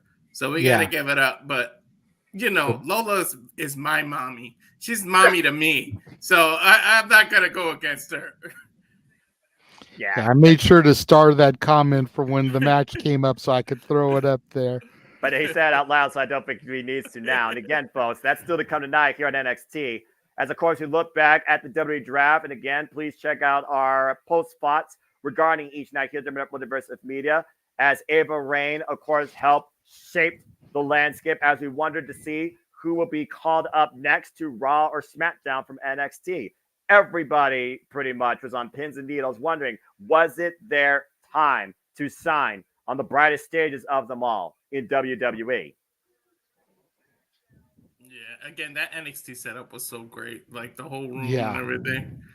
And to see Ilya sitting right next to Trick after that match they just had was just crazy. Yeah, that was the thing. Like, Mello was the only one that was at SmackDown You know, everybody else was still on the PC. Like, they knew what they were going to do with Melo, and they wanted to have a big moment with him challenging Cody. But like the whole breaking of kayfabe and having faces sit next to heels, again, going back to what I was talking about earlier, it wasn't as much about Kiana James and Ilya Dragunov and Sol Ruka and Blair Davenport. It was the people behind the characters getting to be there and get to be next to each other and showing their love and support for their classmates. Because they all grew up in this together to achieve the same dream, and to see their friends be able to accomplish that is absolutely heartwarming and humbling. And you saw that on their faces, especially if you were listening real closely. We heard the announcement a couple seconds before they heard their names called. As NXT continues to shape the WWE where the future truly is now. So congratulations again to all the NXT call-ups, and particularly Carmelo Hayes, who made history being part of the first time ever in NXT history, first round draft from NXT. And then he was in the main event that night going toe-to-toe with the champion, Cody Rhodes. And granted, we knew he wasn't going to beat Cody, but he showed that he deserves to be in that SmackDown main event picture. Logan Paul needs to watch his ass. You may be seeing Carmelo Hayes as your United States champion before SummerSlam. Yeah, he put one hell of a match with Cody. And even though, like you just said, we knew the result, doesn't mean that they don't have to put it on the performance of the night, because he really put it up there. He made you split second forget that, hey, he may win this match even though you knew. Well, let's go ahead and see what Ava Rain's got to say now about the future of NXT regarding the draft. Looks like she's got an announcement.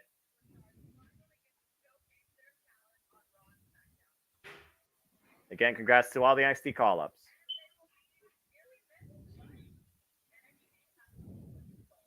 NXT has to keep pushing forward. Can't help but wonder who's going to step up and take their place. Senator Unite. Huge opportunity at Battleground.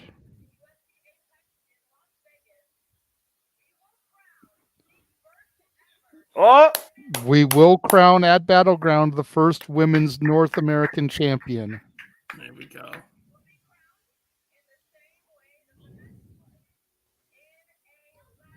A ladder match to decide the first person.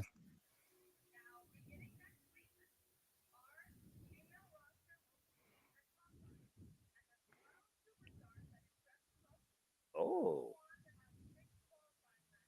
Wow. Okay.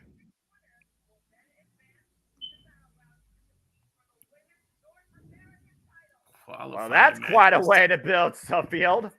There you go.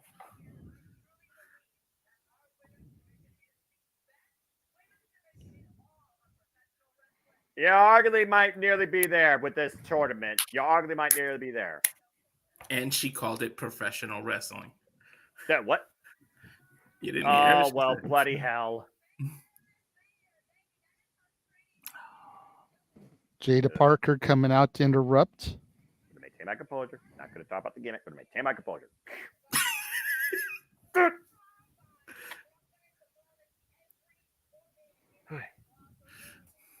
Okay, now what is a combine? That's what I'm not sure about. I think a combine is like a round robin, like, you know, test of fire, basically, to prove your worth and why you should be part of the qualifiers. Put up or shut up time, wins and losses. In other sports, combines means like the agility test where they speed. They got to run under a certain amount of miles to see where you're at. Of course, that snatched the soul of Blair Davenport last week in the Beach Brawl. Who's got one of the best finishers in the damn game. Yep, that's Soul Snatcher. Mm-hmm. And one of the most dangerous ones, though, if she doesn't hit it right. I'm just saying. That's very true. Of course, Saruka coming back from injury as well. Very curious what sort of events are going to be in this combine. This doesn't sound like it's going to be wrestling matches, clearly. What? What? Who? What now? I hope the combine doesn't mean they're gonna go back to the original NXT where it was all those competitions instead of. Remember that? Oh God! Don't put that out there. Don't put that out there in the ether, Walter. But that's what Ariana a combine Grace. means.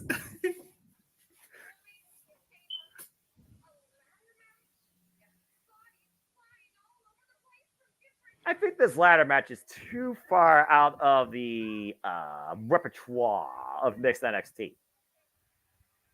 What? What? Oh, now what? What's happening? Oh, Mia Yim! Yim. Oh, Nice. Well, her boys are there. Why wouldn't she be there? Well, and She could add some easy credibility to this North American title. Former TNA Knockouts champion. And that's someone that knows how to climb a ladder. Let's not forget, she made her name in a ladder match with a busted nose in defeat.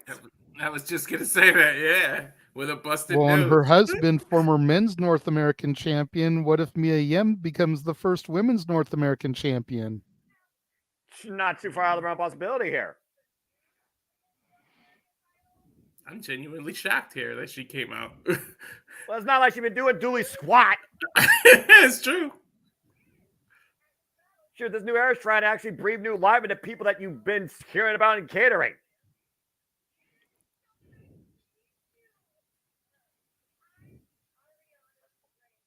Oh, good grief, this gimmick. Oh!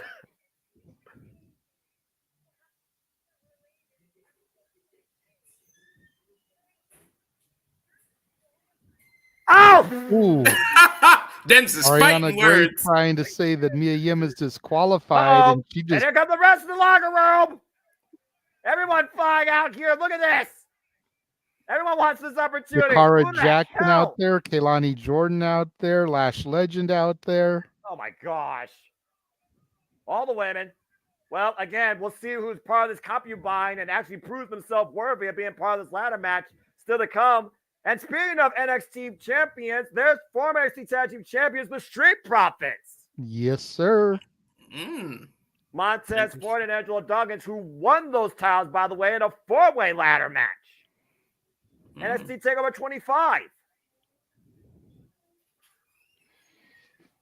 I love this interaction between like main roster people and NXT lately.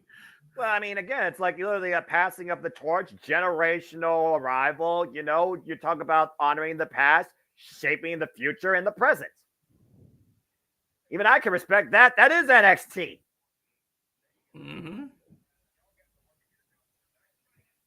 Although the Street Profits never faced the offers of pain in NXT. To Beast.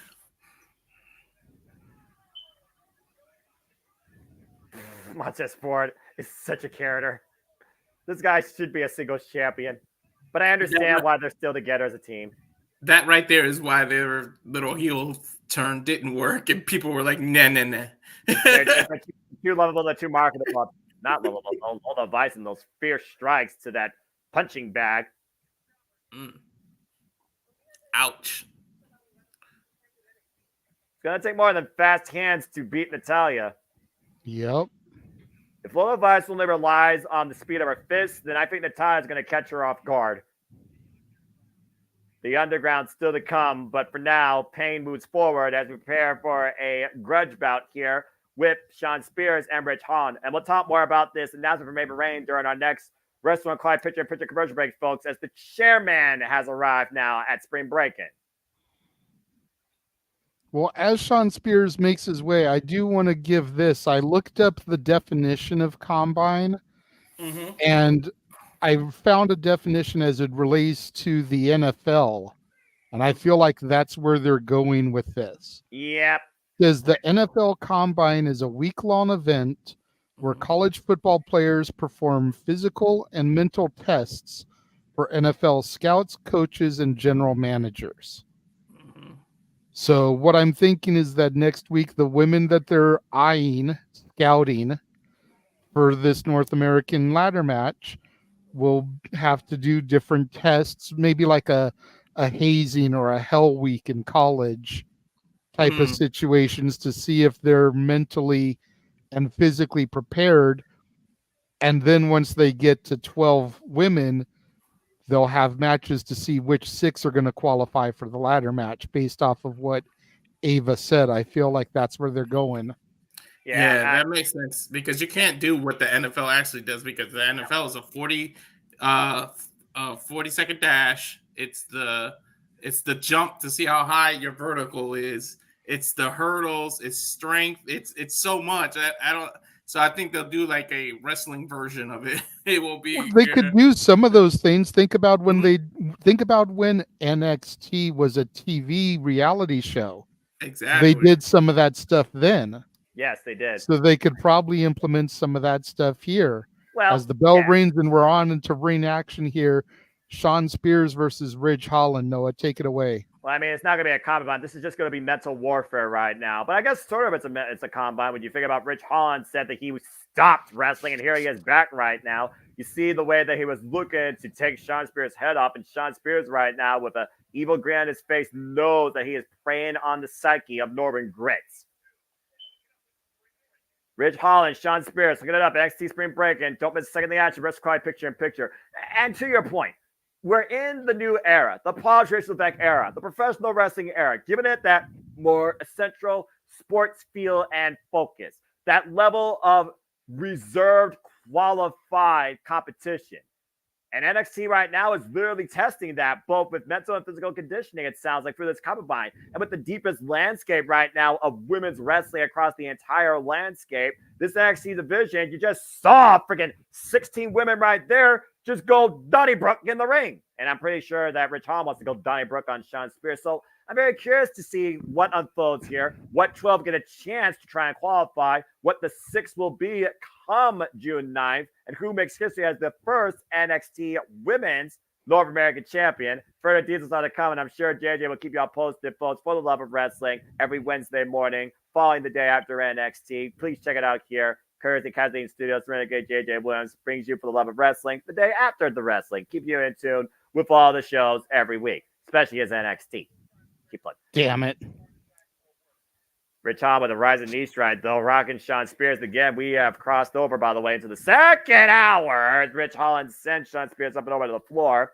Still coming out, of course, we saw both our combatants preparing for NXT Underground, first ever women's NXT Underground match. And, of course, we saw our NXT Tag Team Champions getting the hype up they need without the smoke at normal speed ahead of their NXT Tag Team Championship match against the Authors of Pain. Still coming out here at NXT Spring Breakin. Nice sidestep, though, by Shawn Spears as Rich Holland's momentum drives him shoulder first and still ring steps. I think Shawn Spears dropped that knee pad down, just driving his knee into the side of the head of Rich Holland up against the steel steps. Double impact. You talked about before, JJ, the mental warfare we've seen Shawn Spears put Rich Holland through, and we don't know truly where Rich Holland stands, either against or with Shawn Spears in this mental game that he's portrayed about, giving in to your aggression. I don't think it's ruthless aggression, but give in to your barbaric, aggressive nature. Cover. It's a 2 count here. And it's almost like if Shawn Spears wins, does he prove a point? Or if Shawn Spears loses via Rich Holland, losing focus and losing his emotions, does Shawn Spears still win in the end? Again, it's one of those things I talk about where is there more in winning than just a decision for the chairman particularly? Yeah, for Shawn Spears, I feel like regardless, it's a win-win because either he wins and he shows Ridge that he needs to open up, needs to release that anger, needs to give in to the hate, as I made the Star Wars analogies earlier. Yeah. Because he was still able to defeat him because Ridge Holland, for lack of a better word, is kind of pussyfooting around stuff. Or Ridge snaps and does give in, and Ridge and Shawn Spears is like, good. So either way, it's a win-win for Shawn Spears here. The question is what stays true to Ridge's beliefs and morals? Again, Rich Holland, former rugby player, talks about he exemplifies Northern grit, and is Northern grit stronger than the chairman's games? Back to full screen here. NXT Spring Breakin right now. Rich Holland trying to take advantage. Back elbow strike to Sean Spears. Rich Holland, Sean Spears one-on-one for the second time ever. First time since Rich Holland came back from announced retirement. Nice net breaker, though. The cover by the chairman gets a 2 count. And Sean Spears right now taking advantage of Rich Holland, using the weakness he exploited off him in his emotions more than anything else. Now going for almost a one-arm accolade here. See the chin lock, trapping the left arm. Of course, we saw Rich Holland wear Sean Spears out with his own weapon a few weeks ago. In fact, it was that very moment that cost both Sean Spears and Rich Holland a chance to be part of the last NXT PLE concerning the NXT North American Championship. Yep. Front face lock now by Sean Spears, taking advantage of Rich Holland, who was looking like he was trying to make a comeback. Bringing it back down to the mat. Controlling his opponent. This is Sean Spears ML, of course, trained veteran of the game, former Ty Dillinger, former Perfect 10. And Rich Holland hoisting up Sean Spears, trying to force the break. Sean Spears still maintaining position and control. It's almost like at this point, Sean Spears just thinks that Rich Holland, accept what you are. You're not a good man. You're a dangerous man. So why not be that? Spears very methodical in his approach, both in the ring and, of course, to his opponent's mental game.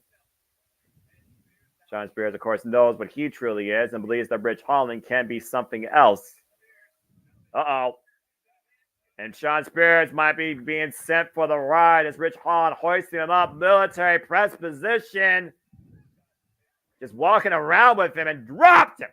Jesus. Rich Holland looking to follow up here, driving Sean Spears into the corner. And Rich Holland starting to embrace that Northern grit that got him to the dance in the first place. It's NXT UK. Wow, man, clumsy shot back of the head. NFL like drive and shoulder thrusts there into the immovable post. Oh! Catatonic of sorts there by Rich Holland, taking Sean Spears down. And Rich Holland knows the pressure of being here. Again, this guy was formerly involved in War Games. Big uppercut. Beautiful there. European uppercut. Tying up Sean Spears with the ropes. Again, use the midget.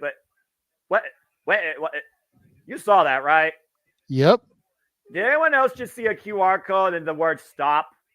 Yep. Okay. Rumors are that's the Uncle Howdy stuff that's going on. Well, considering we know teasing the Wyatt Six. Yeah, but I'll say we know somebody else all about mental warfare in your NXT. Rolling Delphi driver in the corner. Production crew. Does someone hack us? Get that figured out. I believe that's the first time I've seen it on NXT, though. I usually only see it on Raw and SmackDown. Maybe that's going to tease the fact that Joe Gacy could be part of the faction. Well, I'll tell you one thing that is for sure. Redemption earned tonight from Rich Holland, who stayed true to his roots, catching Sean Spears with a DDT and pinning him for the 3. Take a look. The Rolling Defy driver clumping the chairman in the corner, and the follow-up, bam! That DDT dropped Sean Spears, lights out, hook up both legs. Rich Holland wins. Is Rich Holland willing to give up who he is to become something else that Sean Spears believes that he is? Tonight, the answer is no.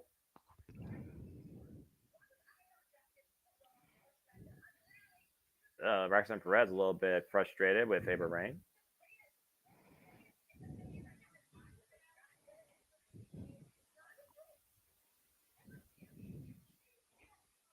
Roxanne blames Ava for her not being drafted. I have to say, champions were protected. She didn't read the fine print.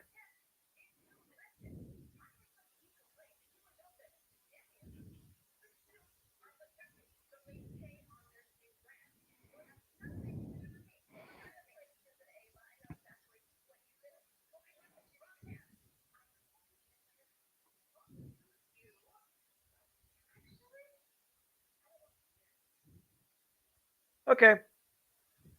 Well, Ava Rain. I wonder who's in the office. Meanwhile, Ivar with Josh Briggs.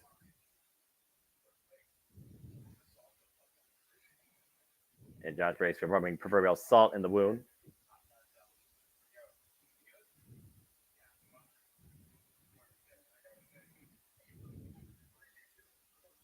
Wesley, of course, the former NXT North American champion.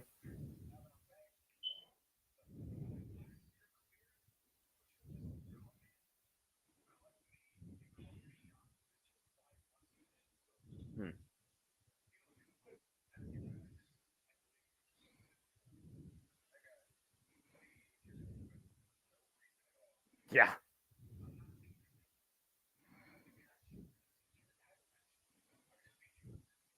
Ooh, confidence. I think Wesley is about to remind Josh Briggs exactly why he's the guy that beat Dijak. And Ivar may also want a piece of that faction. Meanwhile, Chase U coming in behind them, but then we go to the final testament. I do have to say this, though. I kind of feel bad for Fia Hyo, who looks like not only she's hurting physically, she's hurting emotionally, because I'm pretty sure she really found Henry as a friend. But again, just like she did JC Jane. First she had JC's betrayal, and now she's got Fallon's betrayal. Well, unfortunately, it's lonely if you want to be, ahead in the game. And meanwhile, the Offers of Pain take on David Frazier and Axiom next. At NXT Spring Breakin, NXT Tag Team Championship match next. Yeah. That's Sean Spears match. Sean may have lost the battle, but I'm telling you, the war is far from over. Yeah, I think he's still winning regardless. And to your point, I think that there is still more to come out of this mental warfare. But of course, as I said earlier, as we continue to shape history and see who once again leads forward on their journey, we go to the fight capital of the world next month and the UFC Apex, NXT Battleground Las Vegas. Place your bets Sunday, June 9th. And of course, we'll be coming here to Multiverse of Media. I'm just waiting for them to say when tickets go on sale so I can see how much it's going to be. I swear, JJ. If there's somehow, some way that I can make it happen, I am going to make it happen. You need to. With all due respect, you should. You deserve to. That's the word I'm looking for. You deserve to. I appreciate that. Like I said, as if there's any way I can make it happen, then I will do everything in my power to make it happen. If not, then the next time for sure. All right, fair enough. I'll do what I can to help you too. Yeah, always reliable. You definitely always deserve respectable. It. Appreciate it. You do deserve it. Well, guys, with the NXT Tag Team Championship matchup next, I believe that means that NXT Underground will be our main event. As it should be. I was going to say that's what it should be. I mean, at the end of the day, you figure you've got to completely strip the ropes in order to do it.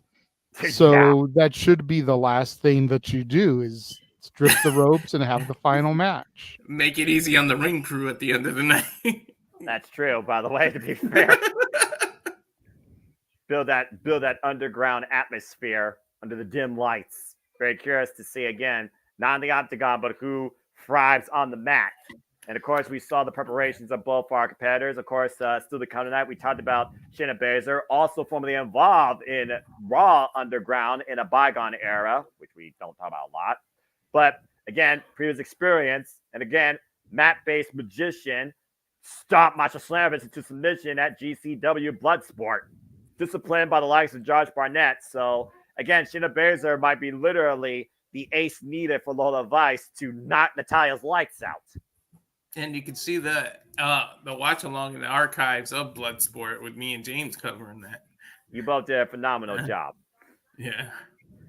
Well, that being said, folks, we're on a full commercial break. So again, let me take the opportunity to thank you for tuning in. We appreciate all your engagement, your reactions, your thoughts, your comments, your takes, and the super chats, even at my expense. So, hope you all enjoying the ride as always. Shut it, you two, shut it. Please like, subscribe, comment, tell a friend. Again, we do this for all the biggest shows. Of course, we have so much more coming up this week. We still have, of course, Simply Predicting tomorrow night, 6 p.m. Eastern Standard Time with WWE Backlash. Then Simply Predicting will be back, of course, Thursday night, 11 p.m. Standard Time with potentially the Fill Up. as we cover TNA Under Siege. And of course, there'll be live partial events here during JMN Media. Both of those events, Friday, of course, being Under Siege, and Saturday afternoon will be WWE Backlash. And of course, we end the week as always with the weekly Saturday night shenanigans that are Open Mic Night, hosted by the Renegade himself, JJ Williams, bringing you another Open Game Night with Star Wars Jeopardy! So stay tuned for more on that here and so much more at JMN Multiverse of Media, friends, constituents, and partners. All right.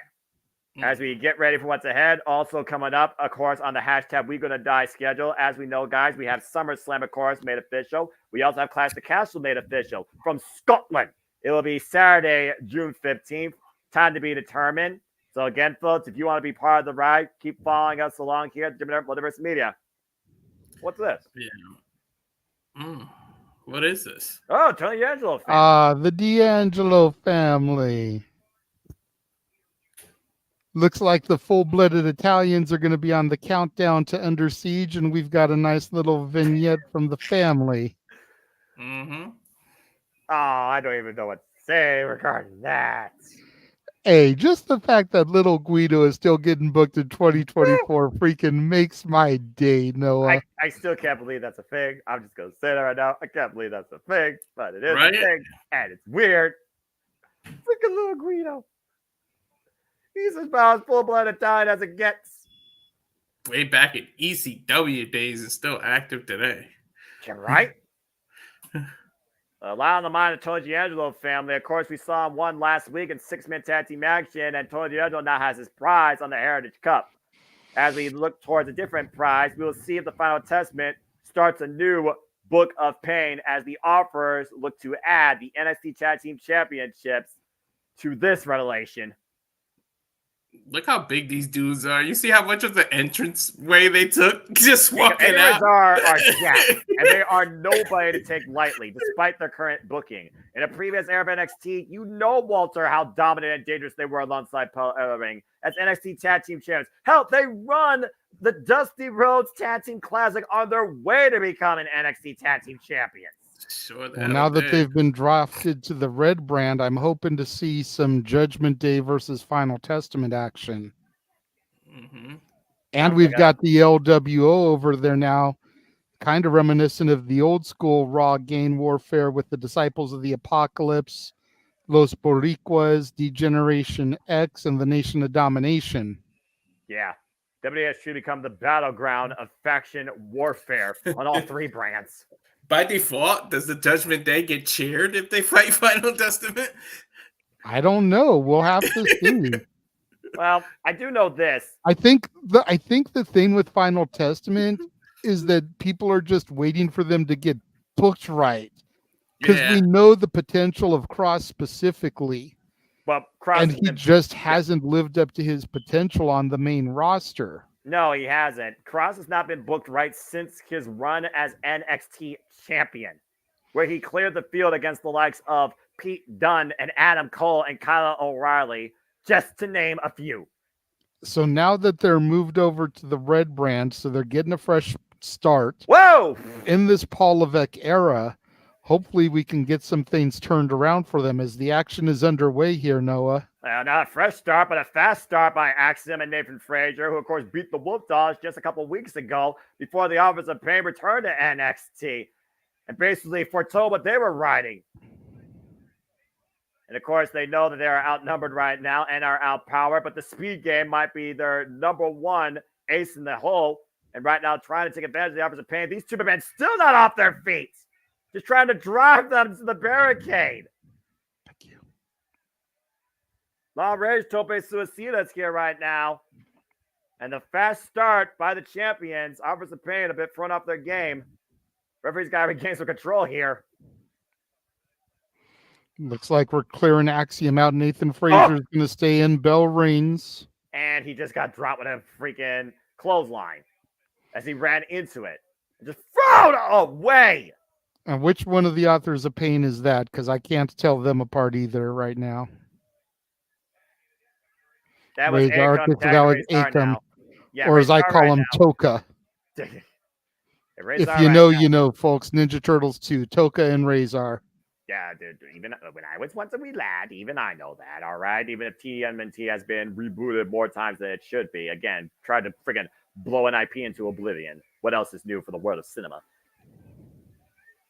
Anyway, it's not often, though, that you see a team like this, though, opposition to the champions. Whoa, God! Chucking Nathan Frazier across the ring there. Like a bad habit.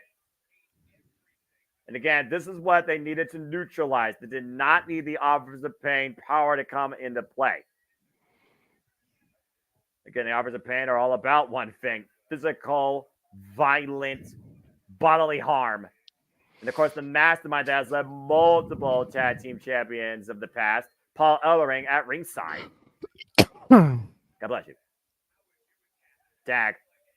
It's almost one of those things where we saw them try to tag when they were going with the tope suicidas. Try to take both these men off of their feet. And they were unable to do that. So at this point, what do you do to try and cover? Look at the leg, 2 count. At this point, Jada, what do you do to try and neutralize one of these two behemoths? You got to try and chop the big tree down. That's the age-old advice for anybody that's bigger than you. Go for the legs, try to bring them down to your size. But as long as they've got the upper hand, as long as they got the advantage there, it's going to be tough. Well, I mean, of course, calling the calls at ringside, of course. The Offers of Pain, who, of course, shared rivalries with the likes of DIY, The Revival, and, of course, Sanity. Big knee in the midsection there. And Nathan Frazier right now. Waist lock, trying to prevent the toss. Oh, no. Golly. This has been nothing but a one-sided affair since the bell rang. Can the champions get back into this? Stay tuned. Let's call you picture-in-picture if Nathan Frazier is still alive and breathing. Golly. That boy got folded up like an accordion on that. Bounced off the mat. Recoiled. Ouch. I'm going to let you guys do the picture-in-picture. I just had something brought to me to eat, so I'm going to take myself off camera real quick. Yeah, that sounds good. Again, Walter, you and I grew up, of course, in the black and gold, so we know what these two are capable of when booked correctly. I mean, you could talk about all day how bad these guys were as NXT champions until they faced the force arguably more violent than them. Oh, and then Frazier lands to his feet off that suplex exchange. Falls in, single leg kick by Frazier. Now looking for the tag, escapes. Tag to Axiom, A-Kid, of course, former Heritage Cup winner. Hot tag, double team. Good combination here. Again, speed, the advantage to the champions. Here, of course, we saw the Street Profits try and with them. Oh, my God. Oof. One right hand stopped all that momentum. Anti-air raid. Smash. Interception. Oh, man. Now, that always works, right? Fist to face. Yeah. And now Offers of Pain with a little double team action here with the stop sidewalk slam.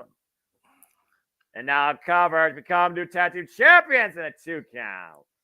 Big men going to the top rope always scares me after what happened with Sid Vicious, man. I don't think we've had a Sid Vicious instance like that for years, but doesn't mean history can't repeat itself. And again, Offers of Pain looking to recreate history in this next book of Pain, becoming 2-time NXT tag team champions. Axiom, though, trying to fight back. Jets gets taken down with an axe handle of sorts. Every move just hits so hard with the size difference, man. A simple chop would just throw this guy Axiom halfway across the ring. I mean, it's Big Man MO 101. Work, do more with less. I mean, again, they know that they are the dominant opposition here. In all freaking Tales of the Tape fastest in stats, except for speed, practically. They outweigh them, they outmuscle them, and they out-experience them. Yeah, speed is the only category that Axiom and Nathan have on them. And that ain't working. Yeah. Well, we know Axiom and Nathan Frazier, they were born out of respect, why Offers of Pain have been a tag team pretty much since the get-go, since being underneath the learning tree of Paul Ellering. A violent learning tree, by the way. Again, we can talk about Paul Ellering, the most historic mind here at ringside. Let's not forget what sort of teams this guy has managed. And the problem is Nathan and Axiom, not only do they have to deal with the Authors of Pain, they have to deal with the outside, You got Scarlett out there. You got Karrion Kross out there. You got Paul out there. It's not just Authors of Pain they have to worry about. Yeah, but I do think that Axiom and David Frazier have pride for this NXT and feel like that right now they're being invaded. So why they have nobody at ringside, preferably I would say the NXT, tag team locker room is probably behind them. Tag. Yeah. I don't know if that's enough motivation, though, to survive the Authors of Pain. But also Champion's advantage, of course. They can win only via pinfall or submission for the titles to change hands. Big G, good to see you. Again, a huge proponent also of the Black and Gold NXT and the Black and Red NXT, our NXT, as we are back here live at Spring Breakin. NXT Tag Team Championships on the line. David Frazier and Axiom versus the Authors of Pain. Axiom in desperate need of attack right now, JJ. Yeah, absolutely. They've been getting just dominated by the AOP throughout the good chunk of this match. It was Nathan Frazier, now Axiom in there. Ooh, ducks the big boot, though. Akon, though, made the tag, though. Great awareness. And that's a way to hyperextend a leg by Razor. Up and over, and Axiom again. Tag to David Frazier. David Frazier now the fresher of the two. Now trying to regain control of this match. And taking over. Able to escape. Keep the pace quick. Keep the pace in your favor. Falls up. Springboard. Axe handle. Axe handle to the partner right now. Offers of Pain neutralized for the time being. In the champion's corner. David Frazier teeing off, though. Oh, trying to look for a DDT! Not all of it. Not enough of it. And their fall, Nathan Frazier's woman was successful earlier tonight against JC Jane. Looking to have some of that same success here, Noah. Yeah, but he got caught. He got caught. But Axiom, though, watch your screen. Just like that. The Final Testament regains control. Oh, boy. Human bodies as weapons to their advantage. What the hell is this? Oh, God. That might be the knockout shot needed. No. Impressive. I thought that we had new tag champions there for a moment, JJ. That knee strike looked like a KO shot. Yeah, it did. And right now, that 6 and 8 cents might be kicking in for the champions here, preserving their title reign. Able to kick out. What's going on here, though? Looks like setting up for a side rush. And no, Axiom dropping the rope down. Woo. That's good. Maybe they do got a fighting chance here right now. Iceland one half of the Authors of Pain in their corner. And now looking for leverage. Berchiam on, I believe that's the top rope. Takes 2 men, though, to hoist up one, though. That still has to take a lot out of you. Axiom right now tying up. I believe that's Razor. What the hell is Axiom looking for here? No way. No way. No way. That's Karrion Kross trying the official, though, and Scarlett Bordeaux. Oh, wait a minute.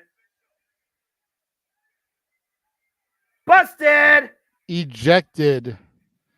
Kross, Paul Ellering, and Scarlett have all been ejected from the ringside area thanks to Scarlett's interference. Caught red-handed. Again, referee made the right call here. Authors of Pain, though, got to know that they are in control here. They need to focus. And wait a minute! Newcastle Republic, what the hell just happened? That roll up by Axiom. What? They did it. What the hell just happened? Turnabout is fair play. Couple more NXT alumni coming back to help in Axiom and Nathan Frazier retain their titles. But what does Pete Dunne and Tyler Bate have to do with any of this? Who cares? I mean, the official not focused on the chaos happening behind him. Double team effort by Newcastle Republic, and the schoolboy by Axiom allows Axiom and David Frazier to retain. What do they have to do with this, Noah? Newcastle Republic and the Final Testament are now all on Raw. Maybe we're starting a feud here. Well, speaking of feuds, I think Thea Hale's about to start a feud that she was not prepared for. Thea Hale wondering why people keep doing this to her. Well, bad people take advantage of good people.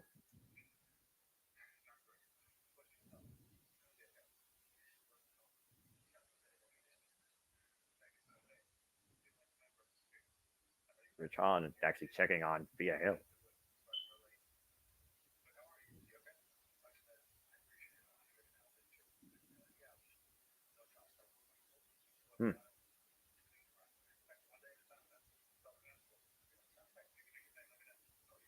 I feel like the professor is going to serve as an example towards Sean Spears, what he's been trying to do.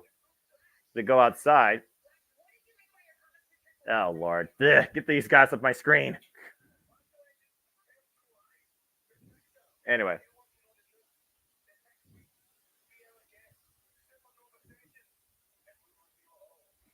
Okay, so whatever is in that envelope will be revealed next week on the Supernova Sessions. Oh, hold that thought. Here's something more important. Maybe try to get Von Henry.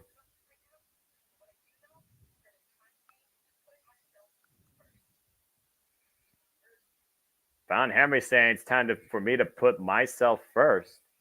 Interesting. That's like I fair. said. Like That's I said. Fair. Sometimes you need to, take that chance on yourself to get ahead. As we get ready now for our main event here, gentlemen and ladies, if you are watching this here in the chat, whether live or on demand, we get ready here for our main event of Spring Breakin' Week 2. As you see, Lola Vice being escorted by Shayna Baszler as we get ready to go underground in NXT. First ever NXT Women's Underground match. Natalya with Carmen Petrovic in her corner takes on Lola Vice with Shayna Baszler in her corner. It's the Queen of Hearts versus Latino Heat. Next on NXT. I believe this is not just the first in NXT, but the first in WWE history, period, for the women. I believe you're correct. Can we just give it up for women's wrestling, man? The first underground. Now they got the ladder match to get the new champion down in NXT. This is the revolution or evolution that Stephanie was talking about years ago. It took several years to get here, but this is what they were talking about. Yep. Very fair analysis. I love that, Walter, as an advocate of women's wrestling. I'll say it once, I'll say it again. This is arguably the greatest era in the industry we are living in, with the potential and the aspect of professional wrestling, especially women's professional wrestling. So, again, guys, we've been kind of talking about all night, a little bit of the backgrounds of each competitor, the story that are being brought forward with the Boat versus the, newcomer on the scene, looking to build a name for herself after falling short in her opportunity in the breakout tourney cash-in at Vengeance Day. So, at this point, JJ, do you have anything further you want to add regarding this whole entire thing, this NXT Underground match? I mean, anything further to add, man? I just got 3 words. Let's fucking go. Fair enough. This match is as good as it can be, we could see another one down the road. There's plenty of rivalries that could go to an underground match. Yeah. Underground match could become like the new Steel Cage or Hell in a Cell. It can be the final battleground for a feud. Yeah. But if this ends up sucking donkey balls, then this could be the only one we ever see in history. So ride or die for all 4 women involved. And again, 3 of the women have that MMA background in play. So they're bringing that background to showcase.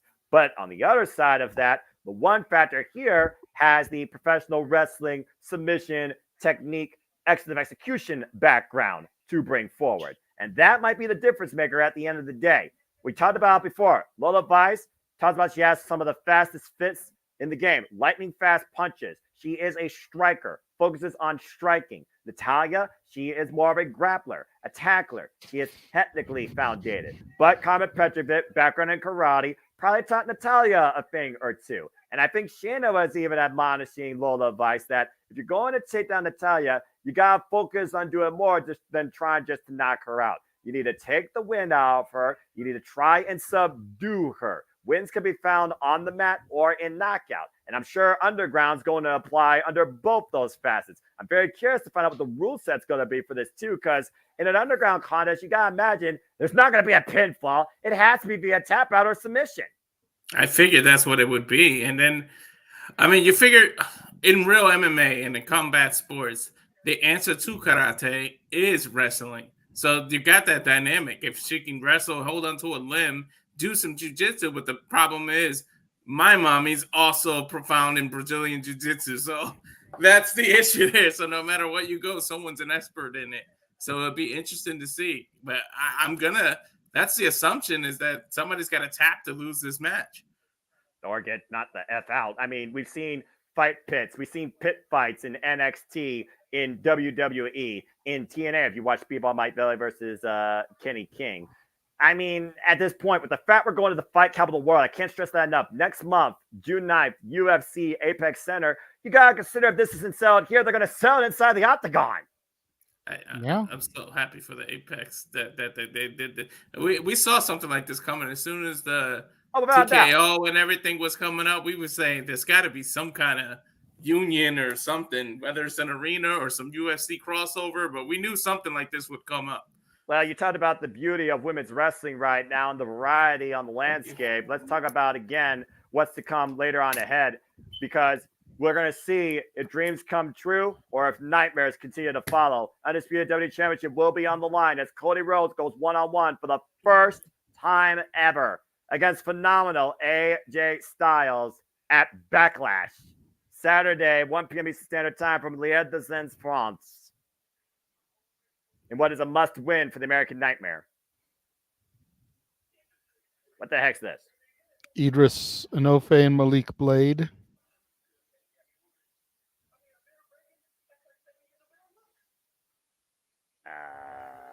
Okay.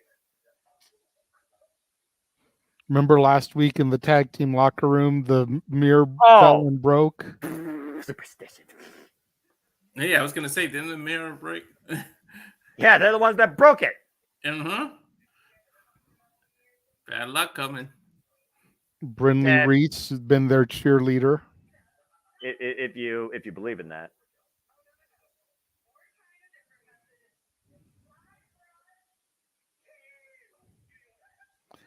Black Cats.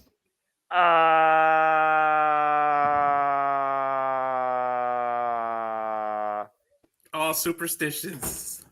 Yep, they're playing into the superstition angle. Oh, good Lord. So who's going to step on a crack and break the mama's back? No, what we need is for Brindley Reese to qualify for Battleground and to walk under the ladder. That. A la Razor Ramon, WrestleMania 10. Hey, but Razor Ramon won the title in that match, so. I suppose.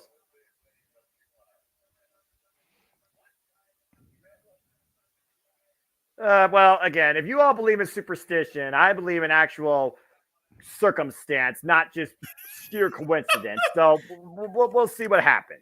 You know what's funny? The biggest superstition. Yeah, go ahead and talk about your NXT next week, real quick, before we get to our main event. Hold that thought, Walter. Looks like we're going to have Josh Briggs versus Wes Lee, possible contention here for the North American Championship. Good to see Wes Lee back tonight.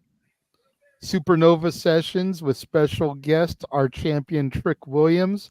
And Lash Legend is supposed to reveal what is in that envelope. What can it be? North American Championship will be decided in a ladder match at Battleground. Next week, the NXT Women's Combine. Do your point. Look, they're showing like a performance center. They're showing them do the heavy ropes and everything. So it very well could be more like the NFL Combine. And now we've got people surrounding the ring for our NXT Underground match. No counts, no pinfalls. Only way to win is via knockout, TKO, or submission. There we go. So, Walter, before we get underway here, I got to ask you, what do you think is the best approach for Lola Vice to tackle here? We know that Natalya has a submission background. Do you think she goes for the straight knockout or try for a TKO? You try for the TKO. You don't want to scuffle on the ground for somebody that has 20 years experience in the WWE and all this wrestling, a survivor of the dungeon. That's the dangerous dungeon to me. You talk about somebody that dangerous that's coming from the Canadian background, and that you don't want to tussle with somebody who knows what they're doing on the ground and get caught in any kind of submission. So she might want to try to break it down, attack the legs, attack the body, and then go for a TKO. Of course, we know, JJ, that Lola Vice comes in there with that lightning fast striking background, and all it might take is one great right hand to be over just like that. We've seen it how many times in a legit UFC fight, Walter? Just that one right or that one left just rocks them and they collapse like a sack of potatoes onto the mat. Exactly. Or it's the big cliche that Tyson says, everybody's got a plan until you get punched in the mouth. For real. Where's Marinello for Natalia, this? flanked by Carmen Petrovic for her.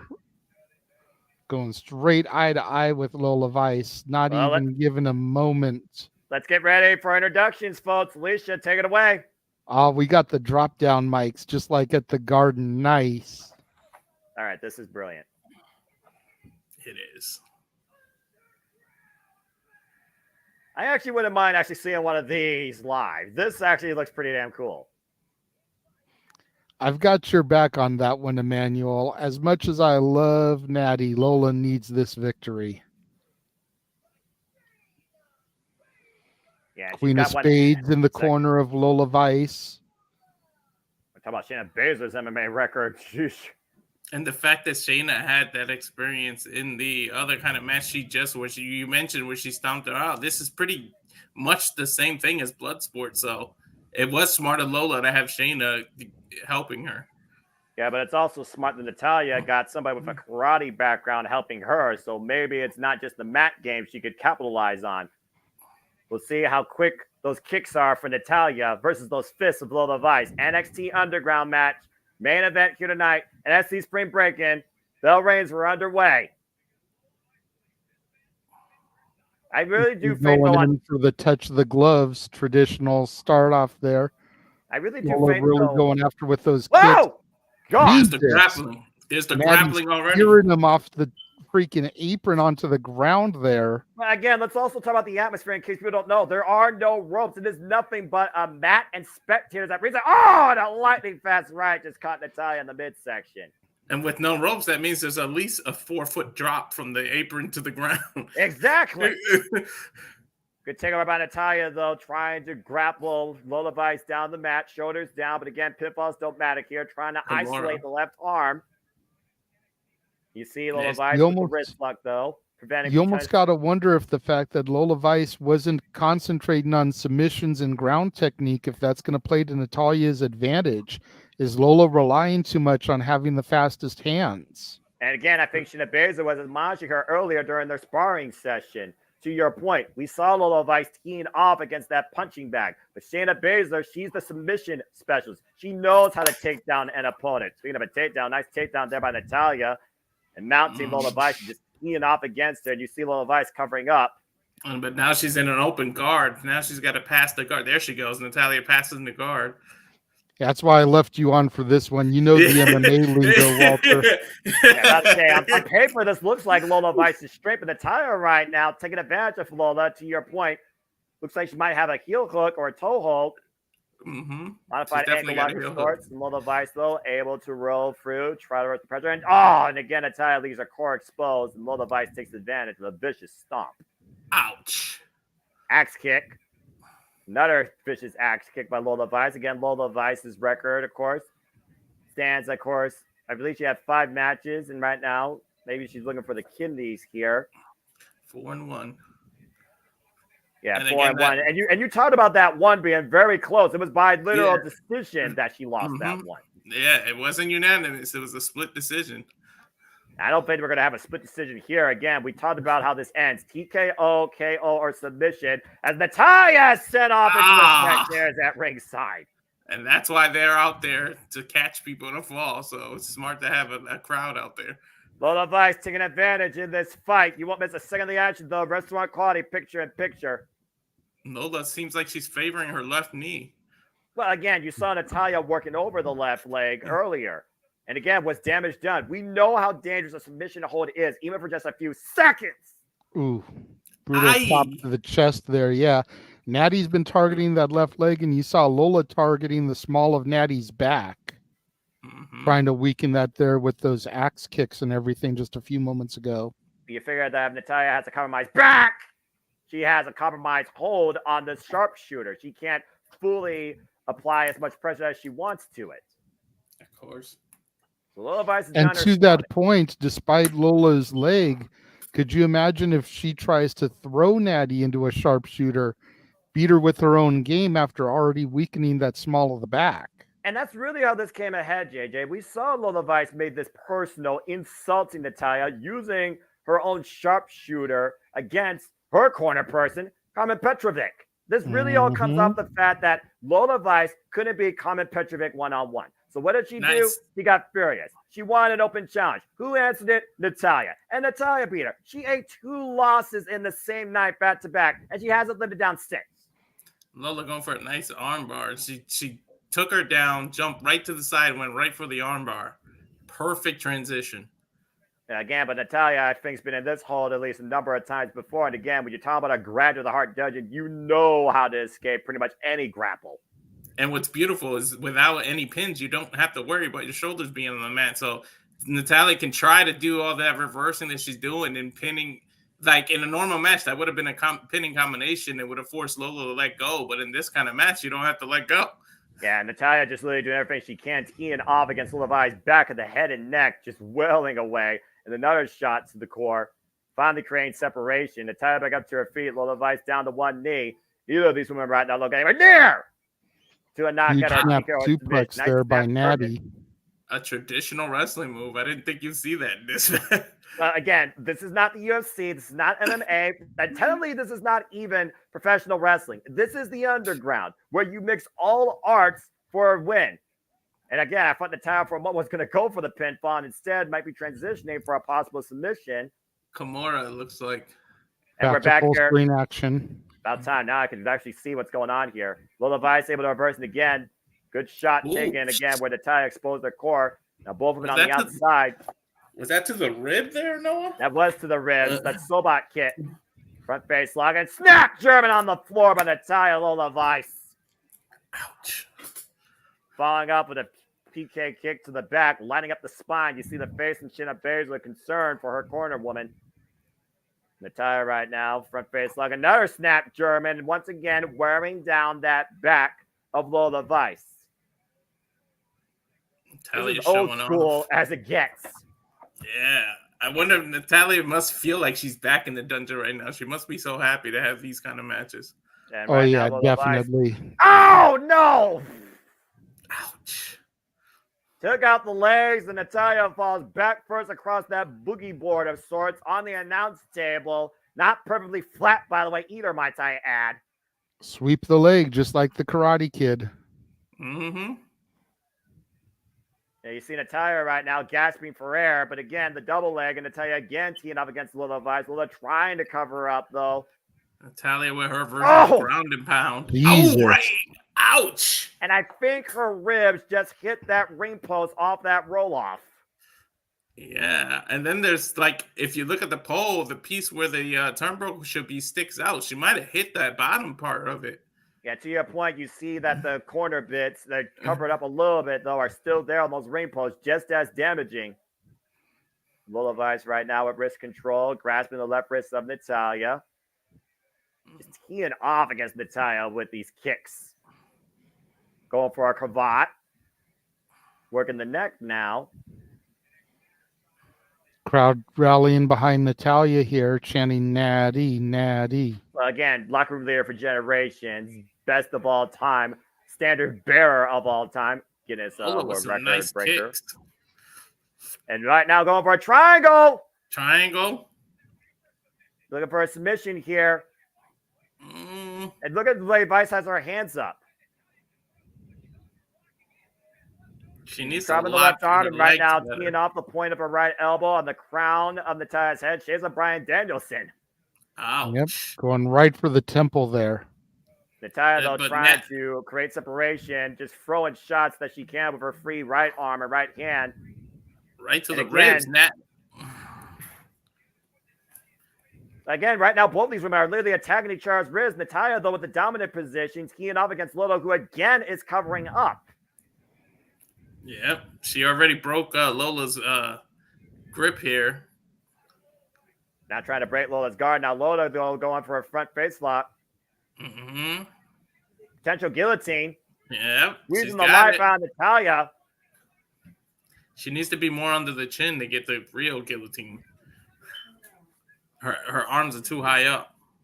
Yeah, she doesn't have the full lock in there to your point. Again, might need to adjust position, but if nothing else, she's wearing down Natalya. Natalya, though, getting back up to her feet. Finding fruit, taking Lola down. Lola immediately capitalizing, though. Now trapping her once again. And that guillotine's in deep. That is a deep guillotine. And that was a nice slam by Natalya to try to get her to the ground. We've seen in UFC actual ground knockouts, people throwing people to the ground just to avoid a submission and actually getting someone to get knocked out. Ouch! Similar to what she just did. Versus the octagon and cage, Walter. She was able to find her way to the floor and use the leverage of the level of the apron to her advantage and plant Lola on the floor to force the break. That was just raw strength and power there by Natty. And veteran experience. She knew where to go. Exactly. And again, a lot easier to leave the ring when there's no ropes. Exactly. And now Natalya trapping the left leg. Oh, is it going to be shades to her uncle? Shout out to her uncle. You know she's going to do it. And Lola right now is in a world of trouble as the show boy. And she's going to hold on to this as long as she wants. Figure four leg lock around the steel ring post, man or woman. That has to suck.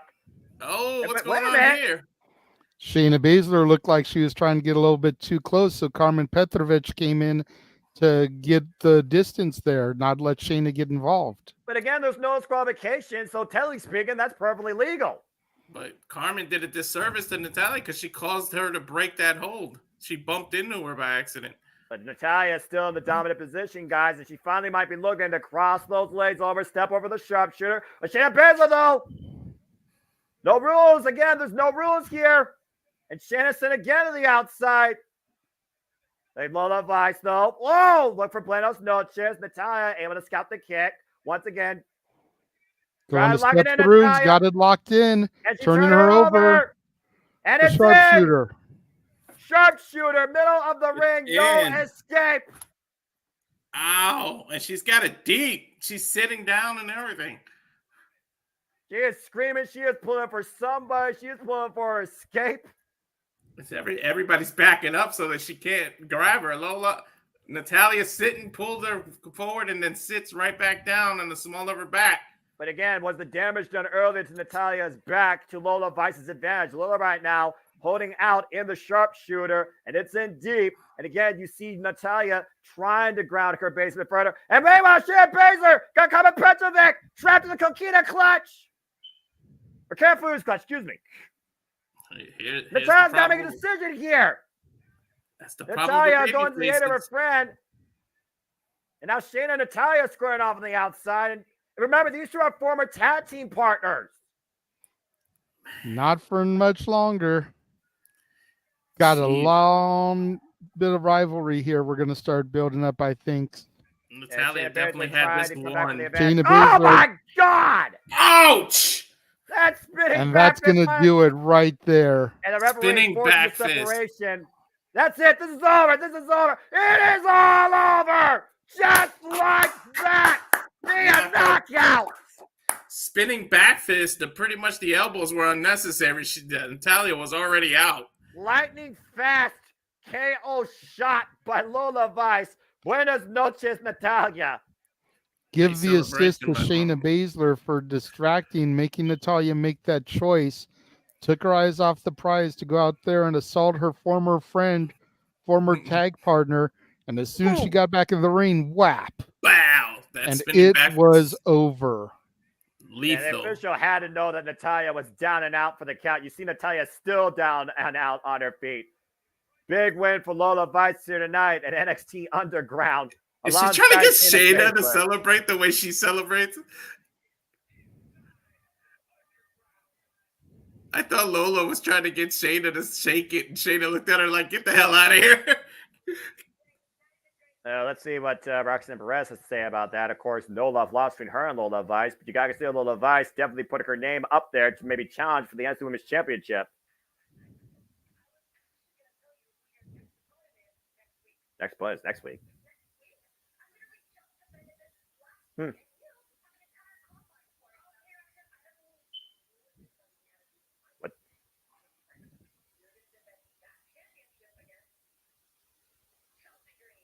What? Oh, shit. Chelsea Green versus Roxanne Perez for the NXT Women's Championship next week? What the hell?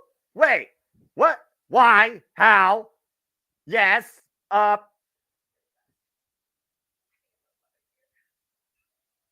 What the hell? Chelsea Green's in NXT? Well, as we go off the air, for the American JJ Wins and for Walter Cruz, this has been NXT Spring Breakin'. I'm the Seminole Foster. Thank you for tuning in. Chelsea Green's in NXT. Holy hell. Yeah, what the hell is that about? Didn't she just I don't know. I don't know. But just like all the other people from the brands, NXT is a safe ground where they can come down. We saw her on the phone with Adam Pearce earlier. Granted, she's now on SmackDown, which is a Nick Aldis presentation. Poor Nick Aldis. But still, like, she's in good with the GMs. Probably just a loner. You got to figure, and I was trying to say this to somebody on social medias earlier. We'll get this done and then we'll wrap up because I know Noah's got predictions on the no DQ side of things here in about 8 minutes. Yeah. People have to remember that Roxanne's title run was supposed to be Cora Jade's title run. Roxanne more than likely was going to get drafted this year, but with her being champion and being protected and being in the Cora spot, she's got to, stay down here. Yeah. So what better way to make sure that Roxanne is ready come next year or come SummerSlam or whatever than by feeding her main roster talent to be feuding with and fighting with and defending the title with. Chelsea Green, though. Roxanne doesn't need to be defending the title against Lola Vice or Thea Hale or any of those girls until someone is ready to actually dethrone her. In the meantime, let her fight Chelsea Green. Let her fight Natalya. Let her fight Shayna Baszler. Let her fight Zoe Stark. These women on the main roster that ain't doing jack diddly shit. Accurate. Yeah. And Roxanne proves that she's ready for the call-up once she gets up there. Oh, boy. Chelsea Green. Proving ground. That's hilarious. I love that. That's because Chelsea Green is way better than you and other people give her credit for, Mansfield. Yeah, just because her gimmick is annoying doesn't mean her ability sucks. Her gimmick's more memorable than most of the people you actually like, Josh, and she's actually more credible. I said what I said. Shoot, yes, she was the MVP of the damn Royal Rumble. I love Chelsea Green. My only problem with her going to SmackDown is I'm going to miss Samantha saying Chelsea Green. Well, it is as we continue moving forward in a new era. Let's really quickly run through these shows and then we'll sign off. Like Noah mentioned earlier, tomorrow, 3 o'clock Pacific, 6 o'clock Eastern, Simply Predicting for Backlash. Thursday, we've got Simply Predicting for Under Siege, 1 hour after Impact goes off the air, 8 o'clock Pacific, 11 o'clock Eastern. Of course, our watch-along coverage for Under Siege Friday, kicking off at 4 o'clock Pacific, 7 o'clock Eastern. Noah and Dattila on the call. We'll probably have someone doing color until Dattila can join us. Backlash on Saturday, May the 4th. Coverage begin at 9 a.m. Pacific because WWE hates us West Coasters. Noon Eastern. Immediately following that, it'll be Jeff Meacham doing the no DQ recap for Aaron Rift because Aaron is going to be at Virtue's wedding. So make sure you tune in for that. roughly an hour after the pay-per-view ends. We don't know exactly what time. Who will be the next champion? Walter Cruz, Noah, and I will be discussing that. Yes. And then 5 o'clock Pacific, 8 o'clock Eastern kicks off a Retro Dads double feature as we get a little bit of lead into open mic night. Jeff and I rank the Star Wars saga and discuss our top 10 favorite characters from a galaxy far, far away, which of course leads into open mic night Star Wars trivia in the style of Jeopardy with your host, Renegade Trebek, asking the questions, Noah manning the producer's board. JJ Trebek. So we got so much content coming up in the next few days. Thank you to James for manning the production for the first little bit while I was indisposed and on my way back here. Thank you for Walter for co-hosting with Noah until I was able to get on screen. Noah, thank you for a masterful call as always. Thank you to everybody who joined us here for our production. And we will see you guys tomorrow for Simply Predicting. The Jeff Meacham Network's Multiverse of Media. For over 15 years, the recognized symbol of excellence and the standard bearer in coverage of sports and entertainment.